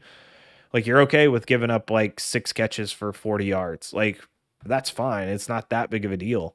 But you don't want to give up 2 catches for 120 yards and 2 touchdowns. That's not ideal. Breland is an issue in that particular area. So they're going to have some problems. And I think what's his face, the other cornerback also got hurt. So Vikings defense is an issue. I think it's funny because we talk about the Vikings playing everybody close, whether it's the Lions or whether it's the Lions or Carolina or Arizona, right? Like the only undefeated. They played the worst team in the NFL in terms of record and the best team in the NFL in terms of record, and both of those games were decided on late field goals. Like that's just how they're going to be because their defense is bad enough to give up their secondary is bad enough to give up a good amount of yards, but their offense is good enough to keep up with anybody. And they're a coaching staff that will coach to that particular situation, but will do so conservatively. So when they're not likely to get out way ahead, because as soon as they get up by 7 points, the coaching staff wants to shut it down and say, all right, well, we're up. Let's maintain this lead. So unless they can pop off a 60-yard run with Dalvin Cook, which is possible, then they're probably going to be pretty close, even with the lead. And then on defense, they're going to play conservatively and just kind of play like that cover two shell, cover 2 man, and allow teams to kind of dink and dunk all over them, which is going to help them keep it close too. So it's just that's what you can expect from Minnesota until they change what their philosophy is. But I will say, if Darrisaw turns out to be good, that's an added element to this particular team. And if they can change their philosophy on play calling and not being so conservative, then Minnesota can still be a good team. I have questions about their coaches playing not to lose instead of to win. Gabe, the Herm Edwards presser, you play to win the game, is about something I think of those. Yes, 100%. You don't play not to lose. You play to win, right? And I respect coaches who do that. So that's Minnesota, Carolina. All right, Green Bay. So we got the W because Minnesota ends up winning that game Minnesota was 2.5. Minnesota ends up getting the 6, so we got a little lucky there. With the Chargers, we blew that one big time. We blew the Miami game. So we started off rough for the week. So we lost Tampa Bay because of the 2-point conversion, right? So we had a -6.5. They end up winning only by 6 because of Sirianni's 2-point conversion. We lost the Miami game because we blew that one. We blew the Chargers game, but we do get the win in Minnesota. We got a little bit lucky there. So not looking too great to start out. And then we take the L on Green Bay, Chicago. I thought Green Bay's defense was going to be good enough to hold up against Aaron Rodgers. They did for about 3/4 of the game, but Rodgers and Davante Adams are just too damn good. I thought they would have had a better game plan against Davante, but Davante still found some space to run. Rodgers still hit him. Rodgers still owns the Bears. Yes, I heard the clip just like everybody else, and he does own the Bears. Like he's like 10-1 all time or something against them. Like it's crazy how good he is. Also lost Tampa Bay because they got the first down late and could kneel it from. Yeah, they kneeled inside of the 10. So that Comerica, that's actually a really good point. I saw some Eagles fans being like, "Oh, we had a shot to win this game, and we think we played pretty well." And I'm like, this should have been a 2-touchdown game. First of all, it should have been 2 touchdowns because if we just punched it in at the end, it's 2 touchdowns. And second of all, you guys played like dog doo-doo in the first half. And in the second half, you guys came back because we put the brakes on the offense instead of playing to the whistle like we should have in the fourth quarter. And you're welcome for that. So thank Leftwich for your cover. And thank us not being jerks and scoring it right there at the end. So Comerica, that's a really great point that I forgot to mention. So thank you. So Bears defense just couldn't hold up against Rodgers. Davante Adams still had a massive game. This is a game I want to go back and watch the All-22 on that I haven't gotten to yet. This is because I want to see how the Bears. So first of all, Bucks play Bears this week, so that's one reason. But I also want to see how the Bears played against Davante Adams and who they put and how they rotated coverage. Green Bay got the run game going, which I think was actually probably the biggest reason as to why I feel like they played much better in this game. The Green Bay defense continues to drive lower points, which I know is the point of defense, right? Like hold the other team to as few points as possible. Problem is I still don't think they're playing that well. I just still don't believe in this defense. Green Bay's defense was on the field for 27 minutes, so nothing crazy in terms of in terms of time of possession. Green Bay's defense has gotten a little bit better over the last couple of weeks. They're still 23rd in DVOA on defense. They're 30th against the run and 19th against the pass. I don't believe in Joe Barry. I've said that before. Like I try to be nice sometimes to people. Soldier Field all 22 though. So one of the things I've found interesting, Comerica, is the NFL all 22, the one that the teams use, and they're not and what is on Game Pass are not the same thing. So it's funny because do I still have this open? Let me see. You guys can't see my screen, right? Okay. I need to make sure that I'm. Oh, wait, not that one. I want to look up something. Oh, yes, do still have it open. So it doesn't matter. Let's just play this one. And I've got audio. It doesn't matter because it's all 22. So whenever I'm looking at like the coaches film, the actual all 22 that the coaches use is still the old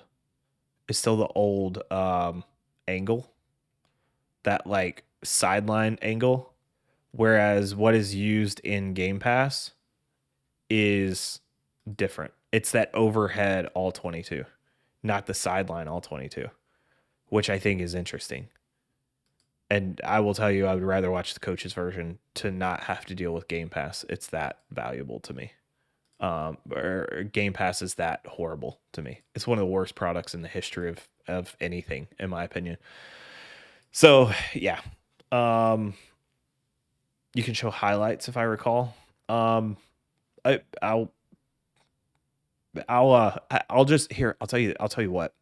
What I'll do is whenever we're on Twitter, whenever we finish up tonight, I'll tweet a picture of the all 22 that I see from the sidelines, just so you guys can get a glimpse of what I'm looking at.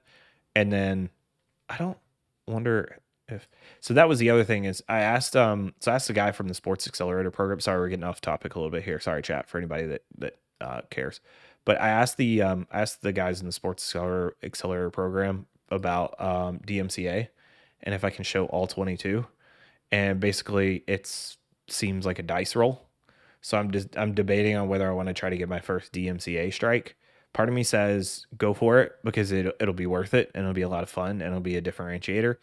Part of me says don't do it because one of the things I would love to do with you guys is to be able to get one of the Sunday night games, which is on the table, or Thursday night games that is streamed on Twitch and Amazon, and be able to actually stream one of those and not just sidecast, and actually be able to commentate and watch that with you guys on this particular stream.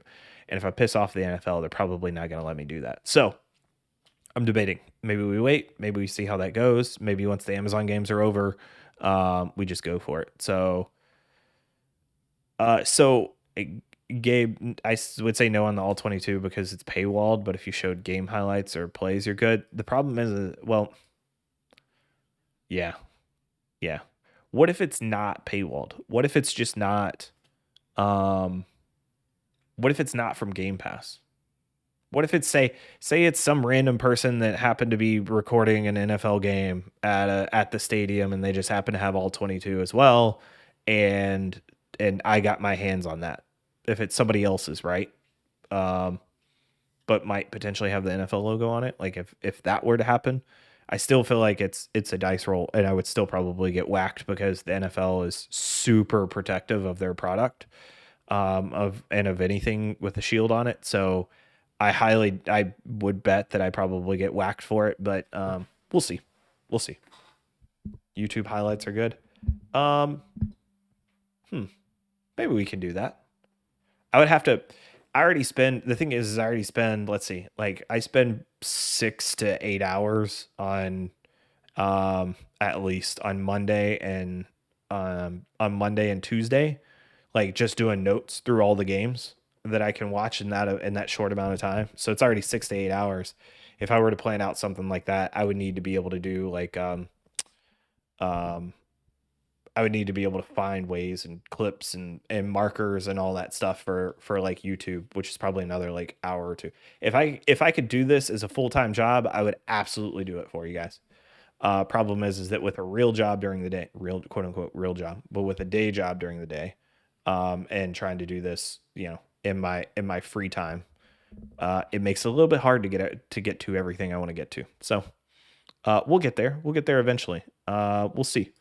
So, all right. So back to the game. Let me get my notes back up. Where were we? Green Bay, Chicago. We probably need to get through quickly on these.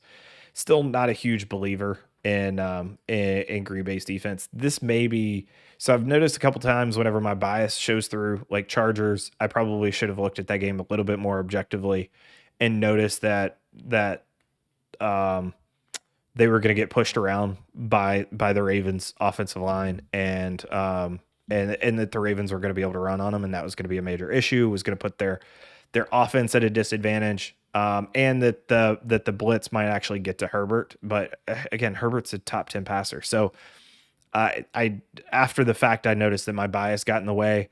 Green Bay is one where I think my bias will potentially get in the way just because I don't see any positives in what they're doing on defense, and that may have a lot to do with having seen Joe Barry's defenses in the past. And it's funny because after every Green Bay win, it's like Joe Barry goes up and hugs Aaron Rodgers like, "Oh, thank you for saving my job." But again, like if we're just looking at like what the Packers have put up in terms of points allowed in the last few games, they allowed 14 in this game. They allowed 22 against a solid Cincinnati offense. They allowed 17 against a not great Pittsburgh defense. They did allow 28 against San Francisco, but then they also allowed 17 against Detroit and 38 against New Orleans in week 1. So that week 1 is really kind of the big standout. And then the San Francisco game is a little bit iffy too, just because the San Francisco's they've not been great pretty much all year. So if we're looking at points, I think that's the thing, right? Is I don't think, and I just realized something. So I think for me, I watch the Green Bay defense and I go, this is not a good defense. I'm not a big fan of this defense. I don't think they're particularly effective. But what I'm not taking into account is how well the Packers are managing games, and how well Aaron Rodgers and Matt LaFleur are managing that on behalf of their defense, because their defense is never on the field for too long, and they're not putting them in a position to get just completely whacked every week and give up 1,000,000 yards. So, and the thing is that they're actually better against the pass than they are against the run. They're 19th, so slightly below average or close to average versus the pass in DVOA. They're 19th, and then they're 30th against the run. And if you're going to do it, if you're going to be bad on defense, that's the way to do it, right? Is to be at least decent against the pass and bad against the run. So overall, they're 23rd in DVOA. I don't think they're particularly great, but they're also not getting exposed the last couple of weeks because of good game management. We'll have to see how that goes against good teams. I think good teams will be able to expose them by putting pressure on that defense and forcing the offense to really kind of open it up. And that's how the Packers could potentially end up getting beat. So more to come on that. The Chicago's one I'm definitely going to watch a whole lot more. Some of these games I don't watch the all 22 for, particularly on purpose before Tuesday, because I want to spend a little bit more time with them. And the ones that I do watch all 22 on are ones that I want to get an understanding of what did I miss in this particular game. So that one's one that I'm going to go back and watch a little bit more of. So on Cincinnati, Detroit, we called this is probably our best call of the week. The Cincinnati offense was just too much. Mixon has a huge game. Even Zach Taylor couldn't ruin this one for the Bengals. They just marched all over the Lions. The Lions they never had a prayer from the start. Jared Goff. There are actual rumors that Jared Goff could potentially be benched, right? Like if you think about it, they just made this big trade for Jared Goff and thought that Jared Goff may potentially be their guy. Look, if we're being real about that, this particular game or this particular trade wasn't about Jared Goff. They took Jared Goff to take that contract off the Rams' hands. Like the Rams aren't trading those picks if the Lions aren't taking that contract. Goff has never won a game without McVay. McVay. Yeah. So that's actually probably my biggest takeaway, right? Like we knew what the Bengals were going to be coming in. They did it. They did exactly what they thought, what we thought they would. And Goff in this particular game, it was quite evident that he's not seeing the field because there were receivers that were open and should have been first or second reads, and Goff just completely just misses them. I don't know if he doesn't understand what the reads are, if he's just not seeing it, if he's trying to play outside of what the structure is. There's just something bad going on with Goff right now. Like he's just not, it ain't clear. This ain't clicking for him. And part of me says that was probably a lot of it has to do with McVay's offense and how easy it's made, and McVay always being in the ear of the quarterback until that play clock goes off or gets down to 15 and the microphone kicks off in his ear or the speaker kicks off in his ear. Like I think that potentially has a lot to do with it because that was McVay giving him, hey, linebackers creeping up on your backside. Your read's gonna be YZX or whatever it might be. And look at the safety before he gets cut off. Like that's it. Goff is not processing anything right now at all. Before snap, post snap, during snap, all of that. So there's potential talk about him getting benched, and it's hard to argue, to be quite honest. He certainly doesn't look like the guy of the future. So, I mean, at some point the Lions are gonna have to look at their offensive situation. And here's the thing. One thing that I do want to call out, like watching this game, it looks like to me, Anthony Lynn's calling a good game. Like it looks like to me, Anthony Lynn knows what he's doing and is scheming up a good offense. It's just Goff can't see it. It's just Goff has no idea what's going on. And, I think at some point they seriously have to consider going to David Blau. And it sounds like they're getting there. And if there's not significant improvement in Goff, then that's what's going to happen this week. Or maybe not this week, but in the next week or two. I'm curious about who the Lions play. I feel like the Lions get somebody tough. Because I just remember looking at somebody's schedule and then going, oh, they get the Lions this week. Oh, it's the Rams. Yep. Specifically the Rams. Yeah, because I'll talk about their schedule. I've got some notes about their schedule in whenever we get to them.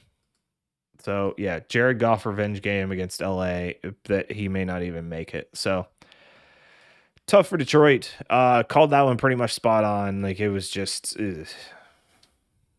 good team, solid team versus bad team, and bad matchups usually ends up in a blowout where the backup quarterback for the better team gets in. And I think if I remember correctly, what's his face? The backup for Detroit ended up having like 140 quarterback rating or something like that. Yeah, because he was 1 for 1. Brandon Allen was 1 for, oh, that's what it was. That's what it was. He was 1 for 1, 7 yards and a touchdown. I was like, he ended up having like a 140. It was 135.4 for being specific. So, All right, so that's all we need to cover on that game. Houston, Indy, probably won't spend a whole lot of time here. There are a few key points that I want to get. Nevin, welcome in. What do you think is the weakest link for the Bengals? Ooh, good question. Um, Zach Taylor play calling. Zach Taylor game management. Zach Taylor everything, basically. Um, I think he holds Burrow back. I think he makes bad calls, especially in key moments in terms of what they need to do win. And I think Burrow bails him out. I think Joe Mixon bails him out. I think Jamar Chase bails him out of a lot of these calls. I think DJ Reader, who has played extremely well on that defensive line, um, bails him out. Like they're not particularly great on defense. They're good enough. If I were to talk about like the actual team itself and not Zach Taylor, then I would say it's probably the offensive line, because if they have to scheme around how bad their offensive line is, it's not catastrophically bad where it just tanks the entire offense. I think it's good enough and it's livable, but it's not good. And on defense, I don't think that there's anything that's particularly awful. Secondary's not great. But DJ Reader and the guys up front do a solid job of helping to protect them. So, um, I would temper your expectations, Nebin. I'm sorry. I don't want to tell you like I will say, if I remember correctly, I was looking at this last week whenever we were talking about whenever we were on the preview show. And if I remember correctly, it looks like the Bengals don't have the most brutal of schedules, and so they do potentially have an opportunity to be in the mix going into late in the season, right? So they get Baltimore this week. That's going to be tough. Baltimore's proven that they can be really, really good. They're going to get New York in 2 weeks, the Jets. Then they've got Cleveland, which is obviously going to be a tough game. We don't, after the bye week, they get Vegas. We don't really have a great idea of who Vegas is yet. It feels like they're going to be good some weeks, bad some weeks, and how that offense kind of goes up or goes down after the loss of Gruden is going to be interesting. But then they get Pittsburgh, which is winnable. The Chargers, we'll see what the Chargers are. I'm still pretty high on the Chargers. San Francisco hasn't played very well. Denver doesn't look great. Then they get Baltimore, KC, and Cleveland going into the last 3 weeks. So not the easiest of schedules, but not the hardest either. I do think that you're probably going to end up with like a split of the next 5 games. So if you can come out 3-2 out of the next 5, that puts you at what? What are the Eagles? Or let's see, you're 4-2 right now. Get a split 3-2, so that puts you 7-4. 7-4 before you get Chargers, 49ers, Denver. You get 1, maybe 2 wins out of that. Now we'll call it 8-6. The problem is you got Baltimore, KC, and Cleveland to finish out the season. So, you'll be in it halfway through the year, but I would just temper your expectations as to how, because this year has been the year of schedule has been a really big thing for different teams. So yeah, we're just happy to have a team that's winning some games compared to the past. And dude, and the Bengals are a fun team to watch right now.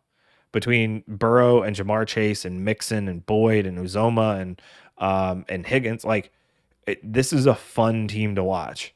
So you have a particularly fun team to watch, and they're not bad. So you deserve every second of it. So good luck. It's definitely going to be a rough run, probably especially at the end of the season. So good luck. But maybe you guys can figure a couple things out. Maybe a couple players develop and end up being much better than what they are now. So there's definitely some opportunity there for you. All right. On to the next.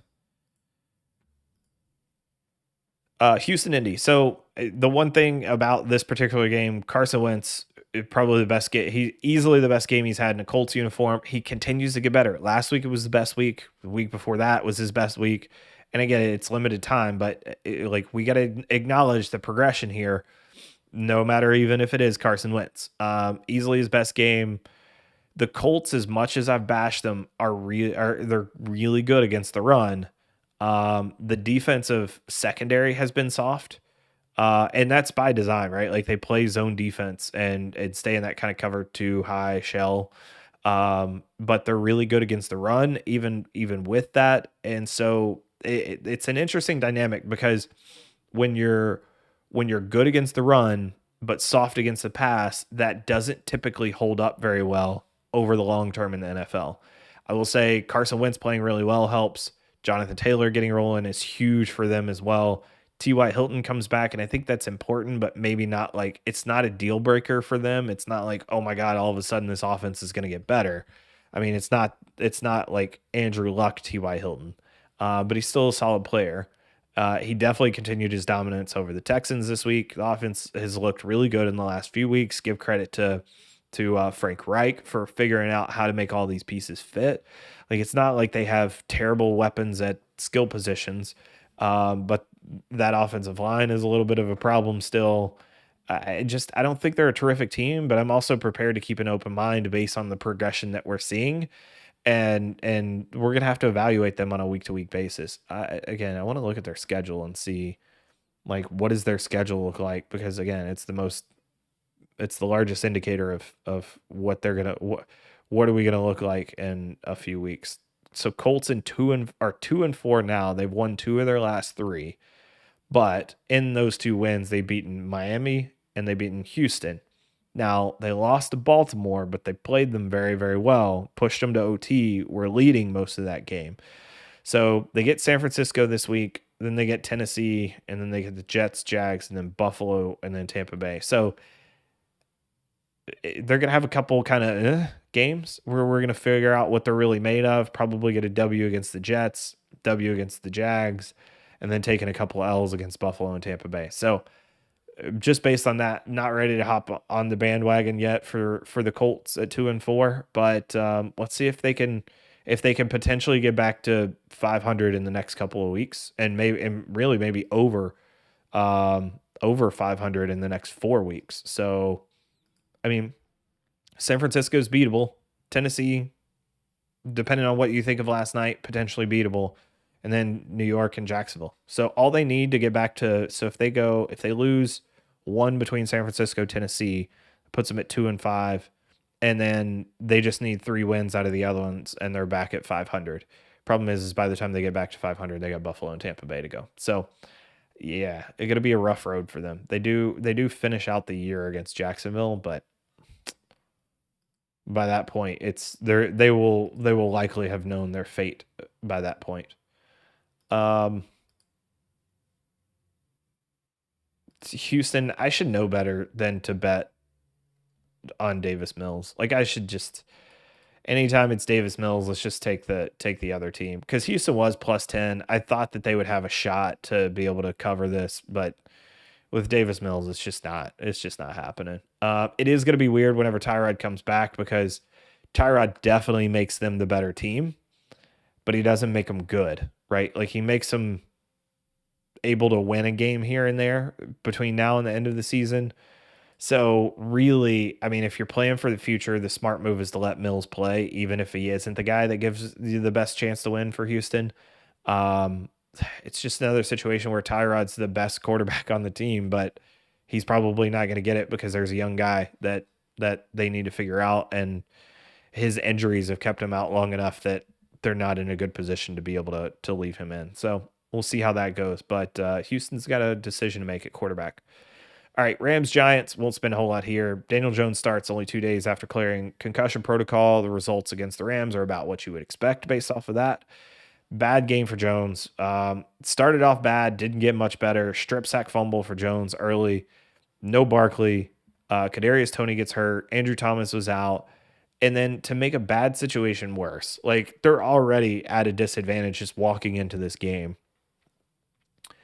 And the Giants, for some odd reason, decide, you know what? Jabril Peppers can cover Cooper Kupp. And they put Jabril Peppers on Kupp, and it ends up exactly how you think it would be.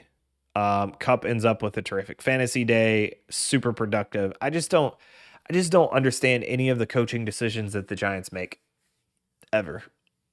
Like Barkley's out right now because you played him early on and didn't let him get fully healthy. Like we're all aware of that, right? Like there are going to be people that say you can't directly tie that together. Bullshit. You can absolutely tie that together. Like to me, I think that is a direct Saquon Barkley still not being 100% and now not being able to play is a direct result of them trying to play him too early. Keep him out. Let him get like you're not playing for the Super Bowl here. Stop putting your players in a position where they're going to get hurt. Playing them when they're not healthy. Like I just it's one of the few things that infuriates me about the NFL. I tend to not like get crazy about games too high, too low. But when the Giants are negligent with the way that they play their players, it's no end to me. So hey, I'm happy to see Barkley sitting because he definitely needs the rest. But again, Tony gets hurt, Slayton's hurt, Galladay's hurt, Thomas is out. Like I just and then on top of that, you're just not making any good coaching decisions. So they make bad decisions throughout the week with their roster, and then on game day they make terrible decisions in game. Like everything that they do, I basically disagree with. I just don't get them whatsoever. And without Daniel Jones, this staff has nothing good to talk about. So luckily for the Ravens, or for the Rams, they're a really good team. Kadarius Toney being hurt again, Gabe, is painful for them. He clearly emerged, and that's the thing. They only discovered that Kadarius Toney was good because one of their other receivers got hurt, and then they had to throw the ball to Toney a little bit, and they're like, oh, this guy's actually pretty good. Maybe we should continue to do more of this. Which there should be more thinking like that of coaches that don't try to outsmart themselves. When they see something work, they should just continue to go with it. So credit to the Giants for at least doing that, but they stumbled upon Toney being good. It's not like they were like, oh, you know what? This is the best receiver on our team. We need to get him in and get him some snaps. No, somebody got hurt and then he gets in and they're like, oh, well, shit, maybe we should let this guy play. Rams continue to dominate opponents, bad opponents. So I'm excited to see the Rams play a really good team. The problem is that the next time that potentially happens is week 12 at Green Bay. So the Rams, the next few games are the Lions, the Texans, the Titans, the Niners, the Packers, and the Jags before they get the Cards again in week 14. Plus they've got a bye week nestled in there. So it should be a good 2 months for the Rams, provided that they stay healthy. They're going to have, they're going to have a few W's easily in there. Titans, Niners, Packers, not necessarily the easiest of W's. Probably Titans and Niners feel like W's. Packers will be, I still feel like they should beat the Packers. I think they're a better overall team than the Packers. But we'll see what both teams look like when we get there in 5 weeks. And then, of course, the Jags. So, yeah, so Rams, it'd be great to see the Rams play somebody good. They just don't have to for a while. Although I do think Titans could be an interesting matchup. Niners and being in that division is an interesting matchup, especially if the Niners can figure out the Trey Lance situation and get him going. So let's not play our first round pick wide receiver. Gabe, I just don't understand what they're doing at all. I don't understand anything the Giants do. Whether it's roster wise, whether it's Gettleman calls or Garrett calls or Joe Judge calls, I don't get any of it. So, and I don't think the funny thing is you can wipe this entire staff out. The problem is that if you use the same decision making that got you Dave Gettleman and Joe Judge and Jason Garrett as leading your team, like that same decision making will just get you the same result. Stupid decisions get stupid outcomes, right? So there's got to be something higher than all of that's got to change for the Giants to get better. So I feel like we could run the Giants better. I feel like we could too. I 1000% believe that we could run the Giants better. I'd love to live in New York and make millions of dollars and build them back into a dynasty and become the love of New York. Now, New York's hard. Like if you don't win, everybody turns on you quick, but I feel like that's a place where people want to play. And there's history there, which is amazing. So I don't know. And you never know. Maybe Belichick feels like his time in New England is done, and maybe he's not done coaching, and he says, "Hey, you know what? Maybe I want to go. Maybe I want to go over to the Giants." Although I still don't think Mara would. Mara would probably hire him just because it's Belichick, but I still don't think Mara wants Belichick there because Belichick doesn't stand for the same ideals that he does. It's not the way Mara wants to run a team. So I don't know. All right, KC Washington. So let's recap some of these picks that we made. So where do we start off with before? All right, so took the big L on the Chargers, got the W on Minnesota. Got a little bit lucky there because they covered the 2.5. Actually, it doesn't really matter because even if they had kicked the field goal, they would have covered the 2.5 that we picked. We missed on the Chicago pick because we thought that they would stay within 6. Within 6 for that particular game. It was a 10-point game. And the Bears really didn't deserve to cover that one anyways. Cincinnati, Detroit, we got that one easily, -4. We called that game to a T. Houston, Indiana, shouldn't have bet on Davis Mills. I will never do so again to cover. If Tyrod gets in, they might start covering deficits, but I doubt it. Rams we got because we know how bad the Giants are and how good the Rams are. KC Washington. So KC -6.5. We said going in that this was a kind of game where the Chiefs are going to be able to get their feet back under them because the Chiefs are had one of the hardest schedules. Everybody's down on the Chiefs, but once they start playing some of the bad teams that are coming up in their schedule, they're going to start looking a lot better and looking more like the Chiefs that we wanted coming into the season. So I do think it's interesting that the narrative about this game is how the Chiefs dominated. But if we're real about it, they started out slow. They were actually trailing going into the half. Like this wasn't great for the Chiefs in the first half. And then in the second half, I will say I saw what I needed to see and what I wanted to see as they started to dominate in all phases. But this game, which should have put to bed any concerns about the Chiefs, didn't really do that for me. I still think they're a good team, but one, they've got to be smarter with the football. Mahomes can't turn it over so much. They've got to be careful. Like their defense is not good enough. Now I will say this.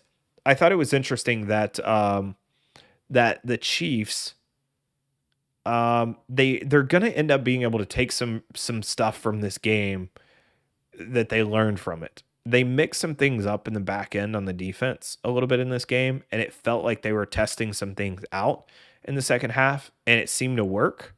So I think this is like a learning process. They kind of like did a scientific check of some stuff, and now they're going to be able to apply it in games going forward. So curious to see how that plays out. But ultimately, Washington is a bad matchup for the is a bad matchup.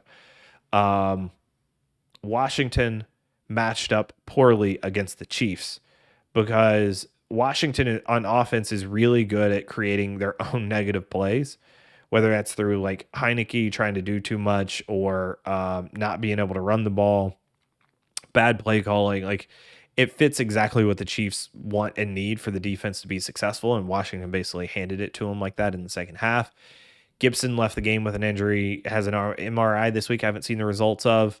And that's going to be a problem for Washington. Look, I know everybody loves to watch Heineke. Heineke ain't the guy. Like we've known this from the start. Can we just stop kidding ourselves with the whole Heineke thing? He's a baller. He's fun to watch. Makes some wicked throws here and there, but this is not the guy that you want being your quarterback if you want to be successful. Let's just call a spade, and I think Washington knows that. They're just trying to get by with what they've got. I will say I liked what I saw from linebacker Jamin Davis. He looked much better this game. He seemed a little bit more confident in the decisions, played a little bit faster, was executed a little bit better. The secondary of Washington football team ain't gonna get better all of a sudden. Like they're bad, and it's so bad that they're not gonna get there. So So yeah, so it's Washington's. They got a long ways to go, and people are going to start questioning Ron Rivera and the staff pretty soon if they're not already. Let's see, Gabe, Washington football team messing up Sean Taylor jersey retirement. That felt sad from the first announcement. Like it's just a. I Here's the thing. Um, how can I say this nicely?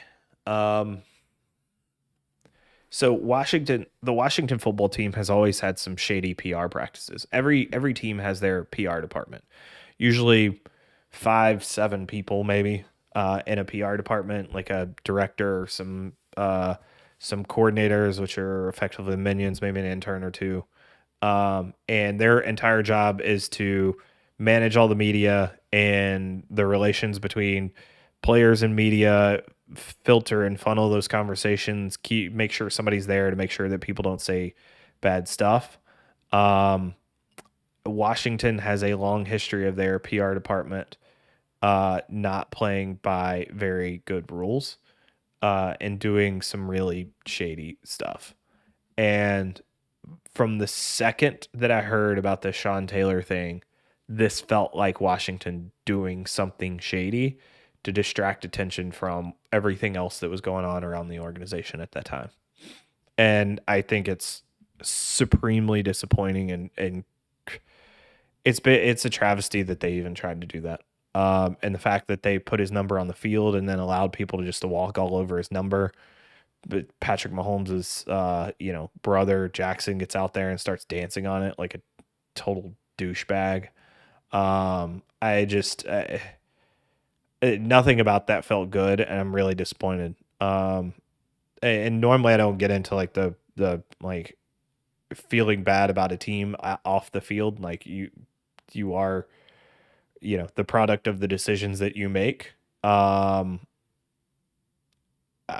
It's just you can't help but feel like Washington's just. Here's the thing. I like Ron Rivera. I like that. Like I think Ron Rivera has put together a pretty solid staff. I just don't like anything else about that organization. I think it's POS organization. And I think it starts at the top. They've been a POS organization for a very long time, and from there down through everybody. Now, and I will say Jason Wright looks like a fantastic hire. He was put in a bad position. I don't think that was his decision to do that. I think that was something that was probably thrust upon him, and he was the one dealing with the blowback of it. I do think from everyone that I've talked to, the new president is a phenomenal human being and super intelligent. And every once in a while, your boss makes a call that you have to deal with, right? And I think that was the situation here. They were trying to avoid some stuff. So Dan Snyder gone would be good. Can we talk about I'm not going to talk about it, but let's just mention the BS. Hey, you've got to step back from operations, but your wife can handle it. Like, that's not a punishment. That's not a punishment by the NFL at all. It's just, he's still managing all of it the same as he always was. He just can't go into the office quite as much.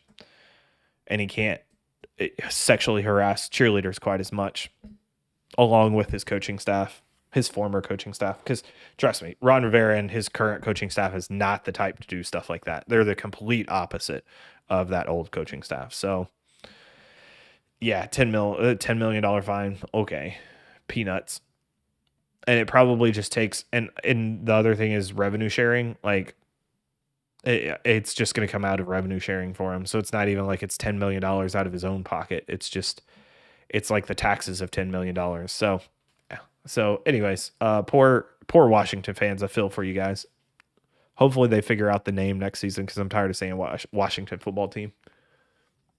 All right, Arizona, Cleveland. Let's go on to much more fun things. All right, so we got the W on the KC game. Saw that one coming. Pretty big blowout. But really it was a blowout in the second half, not the first quarter. Arizona, Cleveland. So this one was Cleveland -3. I was jumping on the Cleveland bandwagon. I think there's a couple big things that happened in this game that made it really, really tough. So Browns definitely missed Conklin in this game. Baker was under duress from the start, ends up getting hurt. Poor JJ Watt, man. Like you could see it in it. Like he sack fumbles, um, gets the sack fumble on Baker. Baker immediately goes down and grabs his shoulder. And JJ Watt, like while the play, like the ball's still loose, and JJ Watt takes his helmet off and kneels next to Baker while people are scrambling for the football, and is immediately checking on him. Like it was cool to see. But it wasn't cool to see Baker get hurt. It was cool to see JJ Watt be that concerned about an opposing player. So um, I was a little too high on the Cleveland defense. Thought that they were going to put up more of a fight. Everybody thought that with Kliff Kingsbury and all the coach and a significant portion of the coaching staff, or not an insignificant portion of the coaching staff, but one that included the head coach Kliff Kingsbury and play caller Kliff Kingsbury, thought that was going to be a major issue. It turned out not to be. Whatever he scripted up turned out to be really, really well. So give credit to Vance Joseph and the other coaches that took on some of the duties for this particular game. They played well all around. Like the entire team did not seem unprepared whatsoever for this game. So um, Murray's ability to move and shift and still throw the ball while moving in all directions and still have terrific ball placement is just ridiculous. And he's throwing to all levels of the field and all corners of the field. He'll throw to the middle, he'll throw to the perimeter, and he'll do that short, middle, and deep. Um, on the first drive, Baker missed the read on the third down and missed an open receiver. He tried to scramble for it and couldn't get there. He ended up facing a 4th and 3. He missed the read on the zero blitz. Baker missed OBJ wide open coming on the crosser, like could have been a touchdown. It's just there was a few things that Baker wasn't really connecting on in this game mentally. And the other thing is, so the Cards on offense, they clearly ID'd Myles Garrett as an impact player and used their running backs and tight ends to chip him early. So anytime he was lined up, whether it was middle or on the edge, they definitely ID'd him on every single snap and said, "Hey, like we need to delay his rush in some way, shape, or form."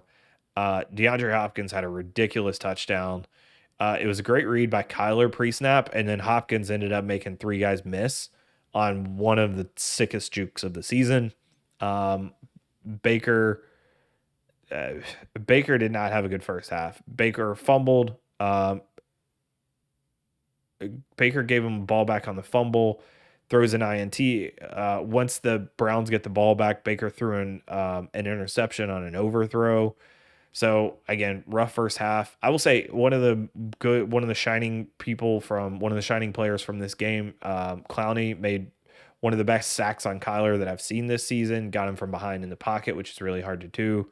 I think Clowney played a really good game in this particular one. But even by the point that Clowney got the sack, it was already 20 to nothing, and the game felt like it was slipping away from the Browns. And then all of a sudden, Kareem Hunt gets going, and on the next drive, pops a few good runs, gets them inside, and then Donovan Peoples-Jones truck sticks Alford for a TD on a short out. Zona added a field goal before the half, made it 23-7 before Baker scrambled around and got DPJ again. This time on a Hail Mary to make it somewhat of a close game before the half. So it's 23-14 going in. Clowney comes out, dominates early on in the second half. I noticed that one of Kyler's biggest attributes is understanding second and long and getting his team into a position where they're at least in a distance that gives them options to complete and be successful on third down. So like when it's 2nd and 12, he's going, you know what, I'm going to get you 7 or 8 on this every time, and he's very successful. And he's very, very successful on it. I think that's been a huge key to his game is understanding situational football, and it's making him play really, really well. We talked about Baker getting hurt on the sack fumble. He just fell awkwardly, and he immediately grabbed his shoulder as he hits the ground. It's his second separated shoulder. He came back in the game, played again. Didn't seem to have like disastrous ill effects from it, but you could tell that it was bothering him. I didn't see him push the ball down the field at all after that. And then Kyler, so as bad as Baker was at seeing the field at points in this game, Kyler is seeing it so well right now. He just never seemed distressed in this particular game. It was 30-14 late in the game. The Cards showed their versatility in that they ran it down the field before a terrific throw and catch from Murray to AJ Green for a late TD. They drained the clock, but they also never took their foot off the gas. Even without Kliff, like they kept the pressure on offense, and I love that. Like this is a team that knows what it's worth and to not let up and to really just continue to put their opponents away. Like this was a domination of Arizona by Arizona from start to finish.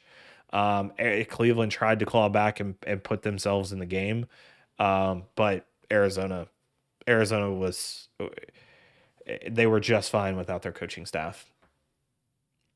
Uh, that Hail Mary on defense was bad. Yeah, it's. I mean, any Hail Mary that is caught, there must be bad defense. Baker going to need surgery after the season. Baker's questionable for Thursday night. At some point, you got to think about giving him a break, and letting him try to heal up because clearly that shoulder, something weird is going on with that shoulder right now. All right, moving on. Vegas, Denver. So this is another game I want to go back and watch because I want to see exactly what Vegas did specifically in this game. I think the big thing that I took from this game was that I am out on Denver after a 3-0 start to the season. And again, their 3-0 start was New York, Jacksonville. They're now 3-3, and it's not like they've really been competitive in the last three. They've played better teams, but they got smoked by Baltimore. They got smoked this week. Like it's the biggest surprise about Denver, and we've talked about how the offense can't get going without Jerry Jeudy and Hamler and not being able to get guys open that Teddy can hit. The problem is the defense is surprisingly bad, and we're not just talking about not very good. Like it's surprisingly bad. Um, Again, we could talk about the offense, but the offense not being able to get a run game. Teddy, I mean, he's a solid quarterback, but he's not a great quarterback. He's a guy that he's going to get you what's open, but if you can't get anything open, then he's not going to be able to make things happen all by himself.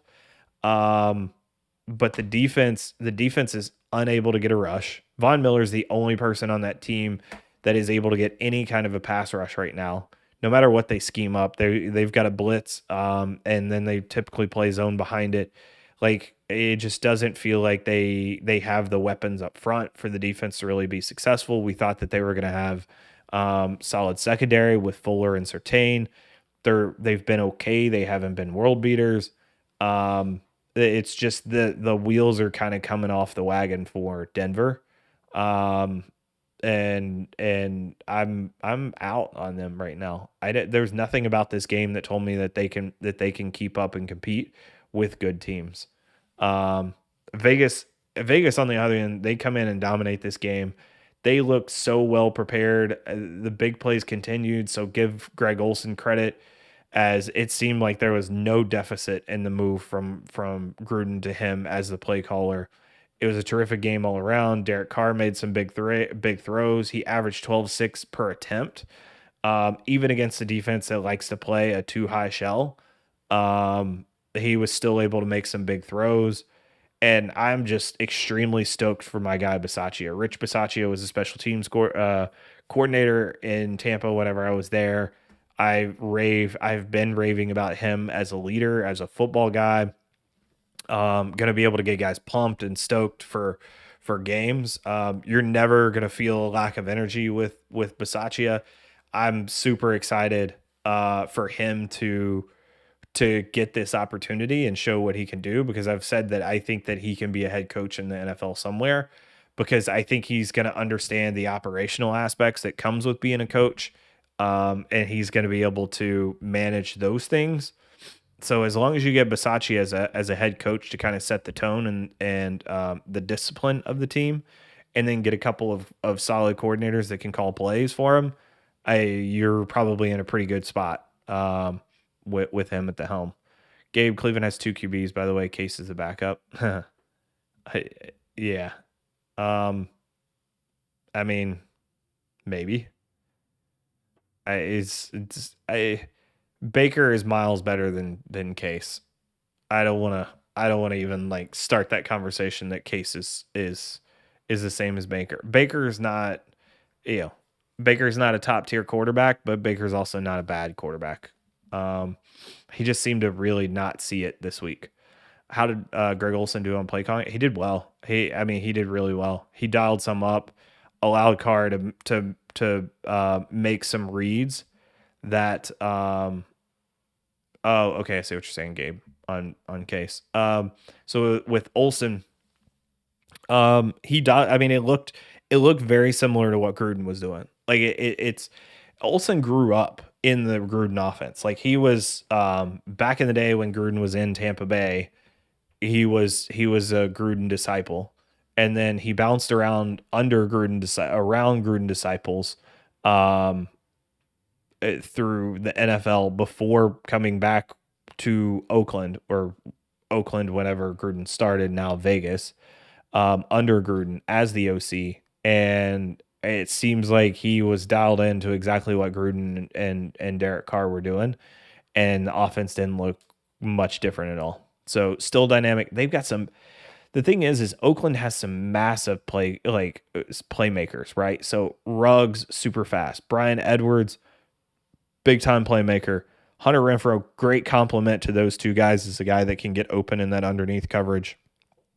He's a great route runner, super shifty, super smart, as you saw as on making the hit on that punt return where he identified that there wasn't anybody out there covering the wide receiver on the one punt. That was a phenomenal play and super heady play by him.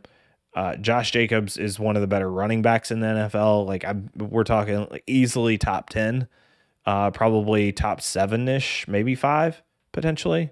I have to sit down and rank them, but yeah, like this is a good offense. Defensively is a little suspect. They can get a pass rush against bad offensive lines, against bad teams. Hayward showing up this season has been huge for their secondary. I, you know, that's going to be the problem is can they maintain this offense while other teams are able to score against their defense? Anytime they're going to be able to block the defense, this defense is going to get scored on. So, wonder if Davis will keep this staff together and see what Mayock can do with it. I mean, I think Mark Davis was kind of crowbarred into this situation. This is not something that he wanted or that he expected or wanted. And I think he sounded like he was pretty ticked off at the NFL for making it happen. Because he did not want to get rid of Gruden, and he was pretty upset that they released all of that stuff. And I get there were some people that were talking about how Mark Davis probably knew about those emails before the last game that Gruden coached, and he still allowed Gruden to coach, and so people were wanting to hate on Davis. If I think it's too early to say, Gabe. I think it really depends. If Oakland wins out, how do you change right from this particular staff? If they struggle down the stretch, how do you keep this staff? And anywhere in between, it really just depends on what you think this team needs. So, you're also going to fire a guy on Monday, not a Saturday. True, but there are certain things that are worthy of being fired on a Saturday. So, all right, last 3 games. We are almost through this. What time is it? 9:43. Okay, we're gonna finish right at 3 hours. Should be good because we're not gonna spend a ton of time on a couple of these games. So, Dallas, New England. So, wow, what a game! First of all, I did not expect this to be nearly this much of a shootout. Super surprised that New England was able to hang around in the way that they did. Like to me, this felt like a game where the Cowboys were just Dallas was coming in this game as a juggernaut, and we knew that New England probably wasn't going to be able to stop them. What I'm surprised about is that the Patriots were able to put up 29 points.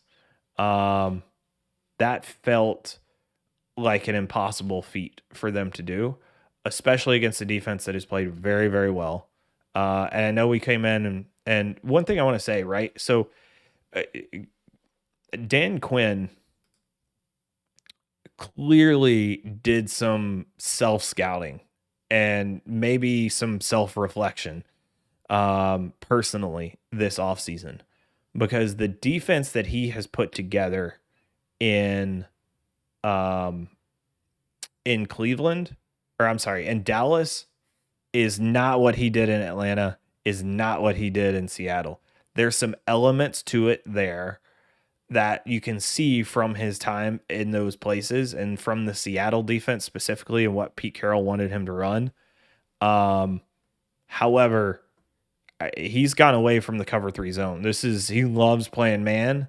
He loves playing single high and pressing, and this is not that defense that he used to run. And they've been so much better for it. And I kept thinking that this was going to be that cover three defense from Seattle, but he clearly has continued to manage this to the matchup as well as adapt it from a week to week basis. So good on him, man. Like it's made a major difference in this team. And we all hope that, like, the thing is we knew Dallas could be good on offense. Just can you get the defense to be not terrible? Like make them good enough, kind of get them to average, and I think you're doing pretty good right now on offense. Or on defense. They're a top 10 defense in DVOA. They're 10th overall. They're 10th against the run, 14th against the rush, which is, it's better to be good against the pass than the run, right? So, kudos to Dan Quinn, and his self scouting and adjustments that he's made both through the offseason and throughout the season, in terms of everything that's going on. They've had some important players go down. Randy Gregory, DeMarcus Lawrence were out for a significant bit, right? And he's been able to adapt his personnel to it. I just, I love what he's done with this particular defense. So if back to the game in particular. So for me, I was surprised. Like we knew that this was going to be the Bucks game plan all over again for New England, right? So need to try to run the ball, try to maintain the clock as much as we possibly can, and try to be successful in running the ball. The issue is can we be successful in doing that while not turning the ball over?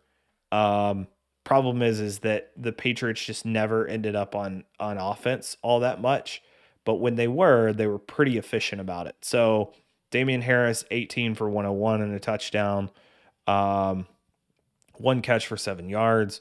Ramondre Stevenson, who we talked about and said that he would be kind of a dig into the bottom of the barrel, and he's going to have a pretty good game if you need to find somebody for your flex spot in fantasy.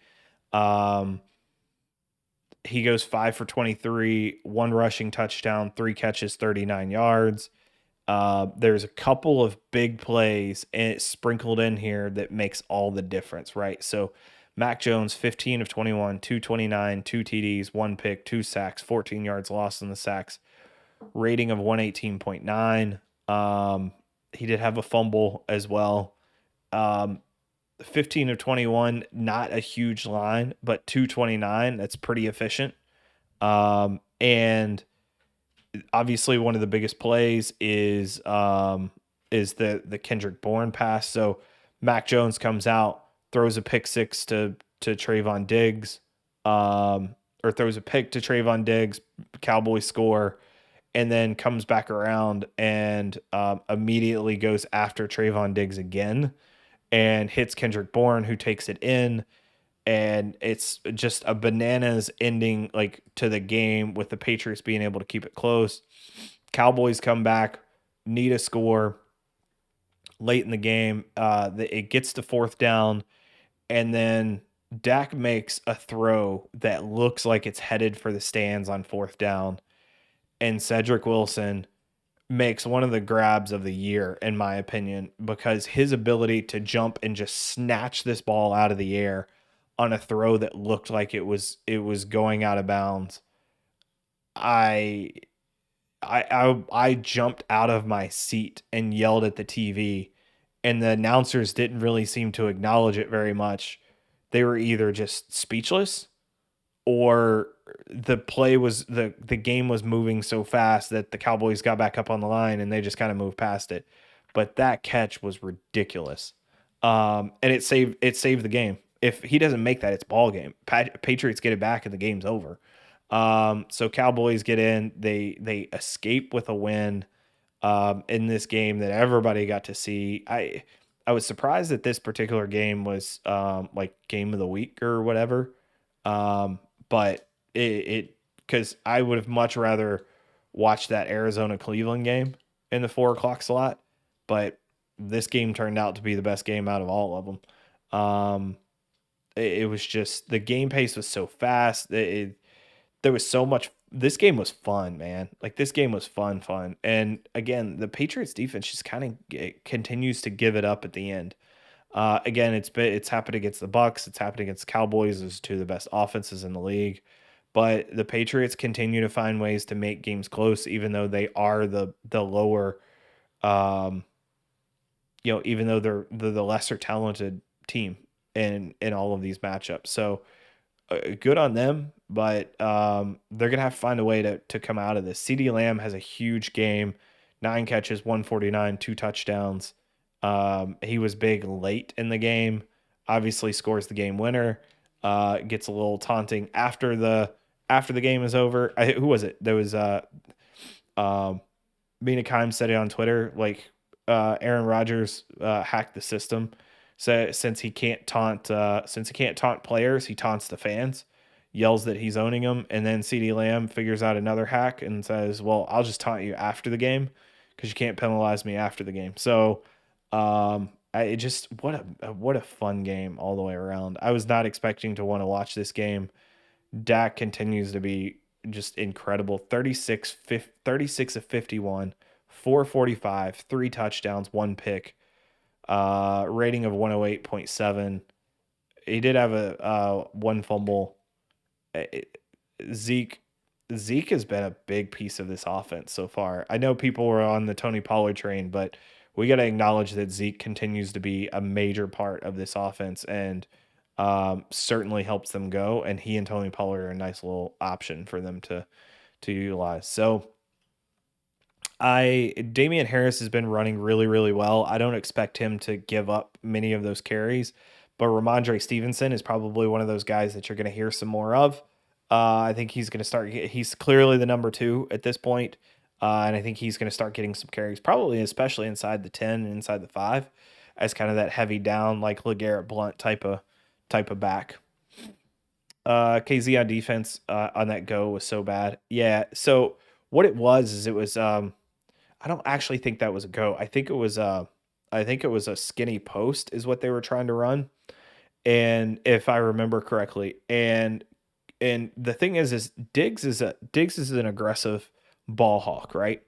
And he takes chances whenever he either one knows he has a great opportunity at the ball and that it's such a good opportunity that he's probably not going to get beat poorly. He misjudges sometimes, but it's also the reason why he has 7 picks in 6 games. And then the other part of it is that he does it whenever he knows that he's got safety help. He'll take a little bit more of a chance whenever he's got safety help. Problem is his safety let him down on that play.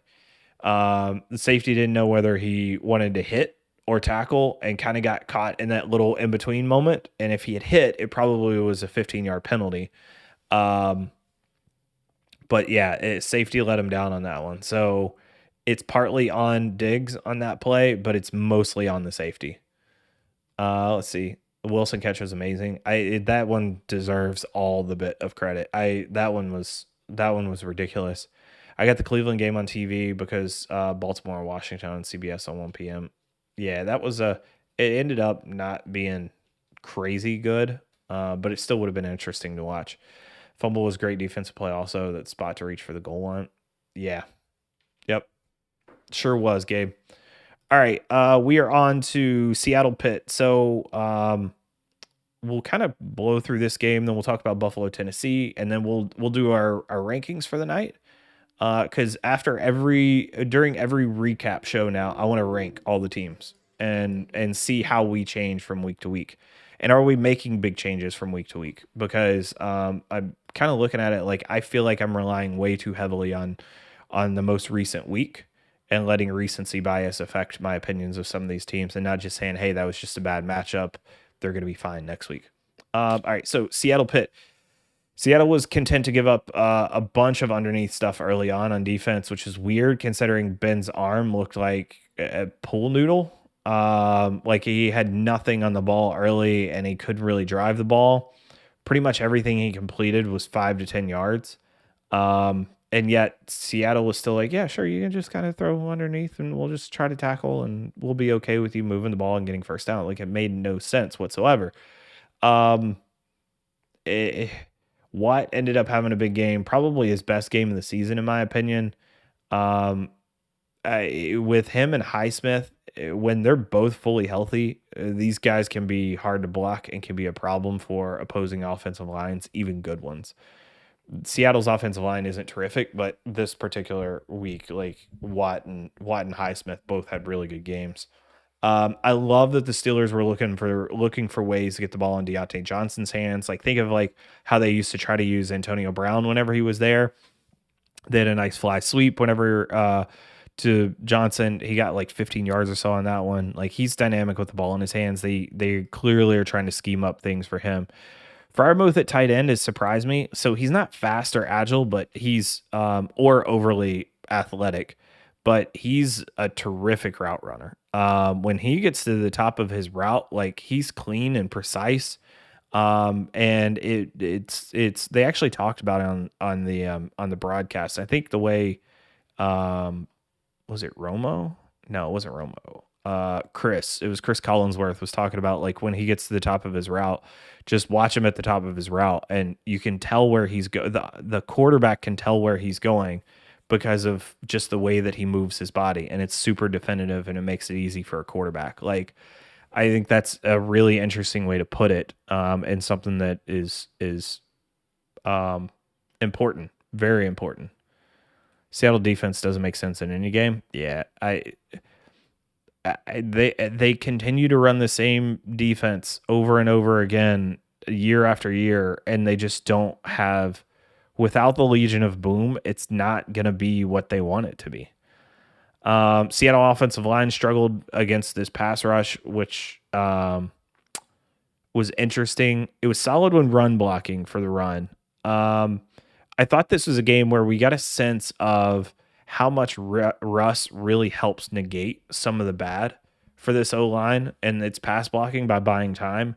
Geno couldn't do that at the same level, and I think you saw it, and he was under pressure a lot, took a few sacks. Like this is a good okay, Russ really helps out this offensive line a good amount, and this looks like any time that Seattle plays with Geno under center, this could potentially be a problem depending on who they're playing and what pass rushers are up there. So Geno's got to be better about getting rid of the ball and understanding that he's not going to have that much time.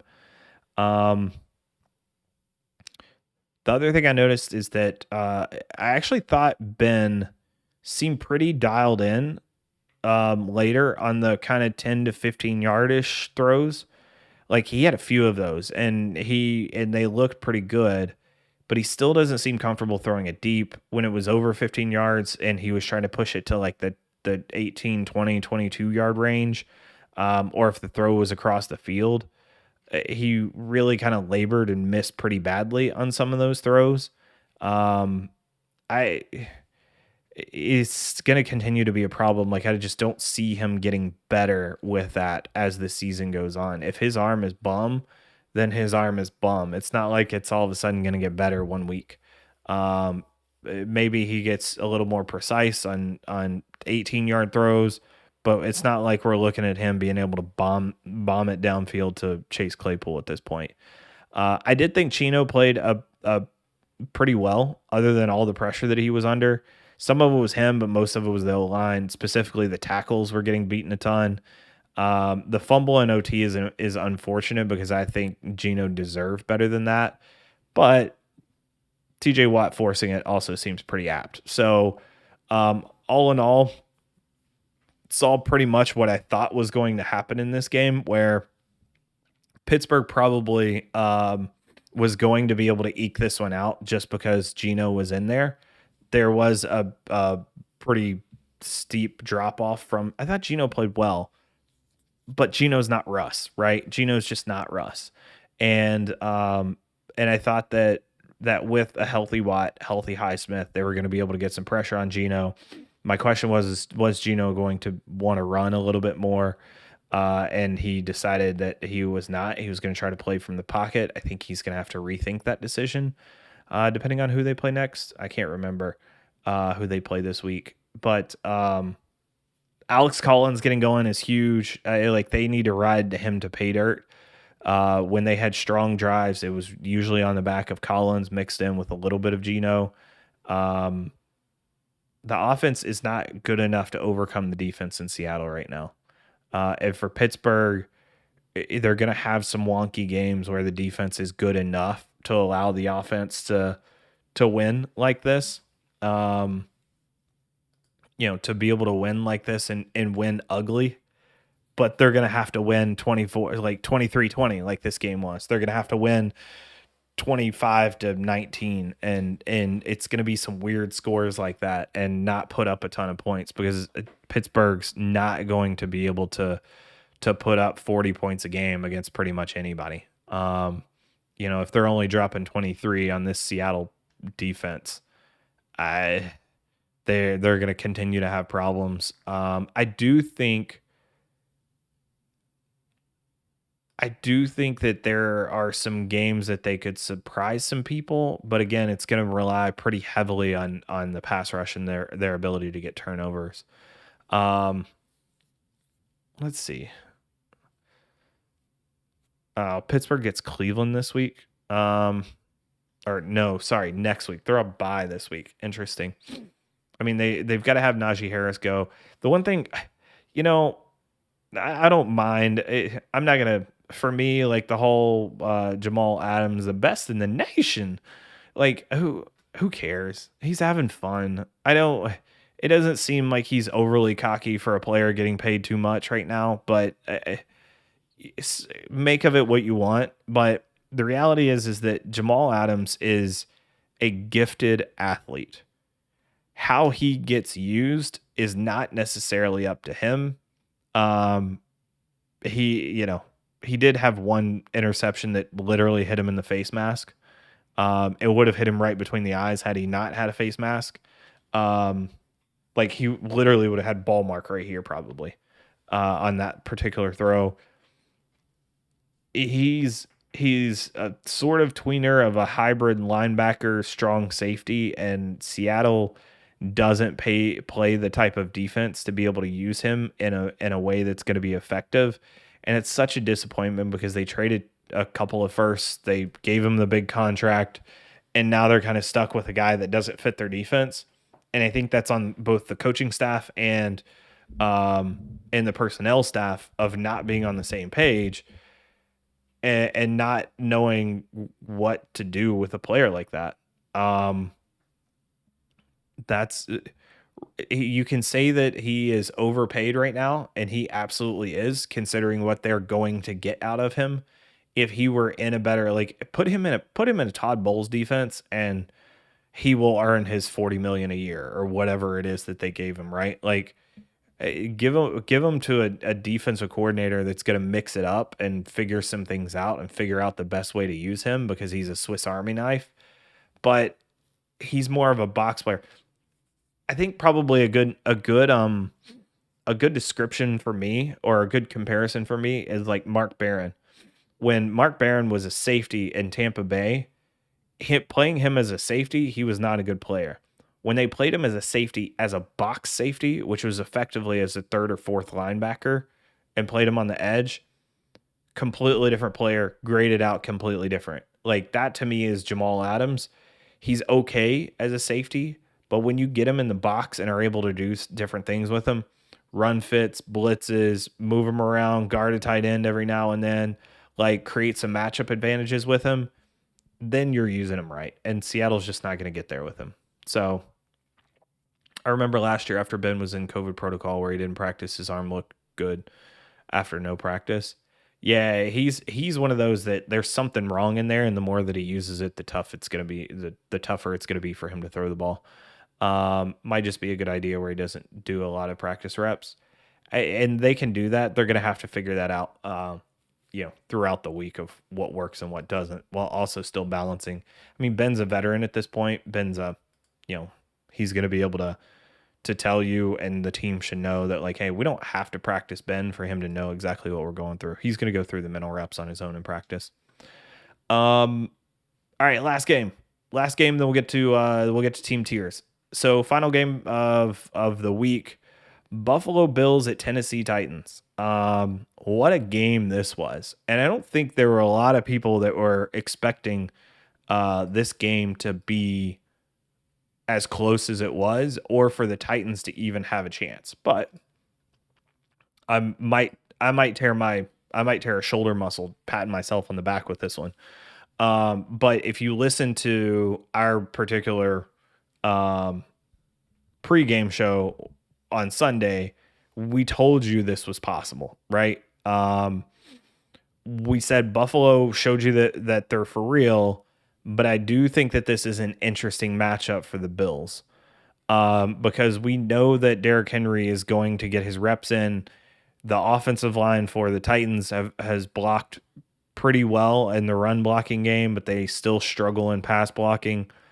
Ryan Tannehill has probably played better than most people realize, and he's going to be able to throw the ball around a little bit on this defense when they need him to, because they're going to have to commit so many resources to Derrick Henry that when that throw does come up, Tannehill's going to have some opportunity there.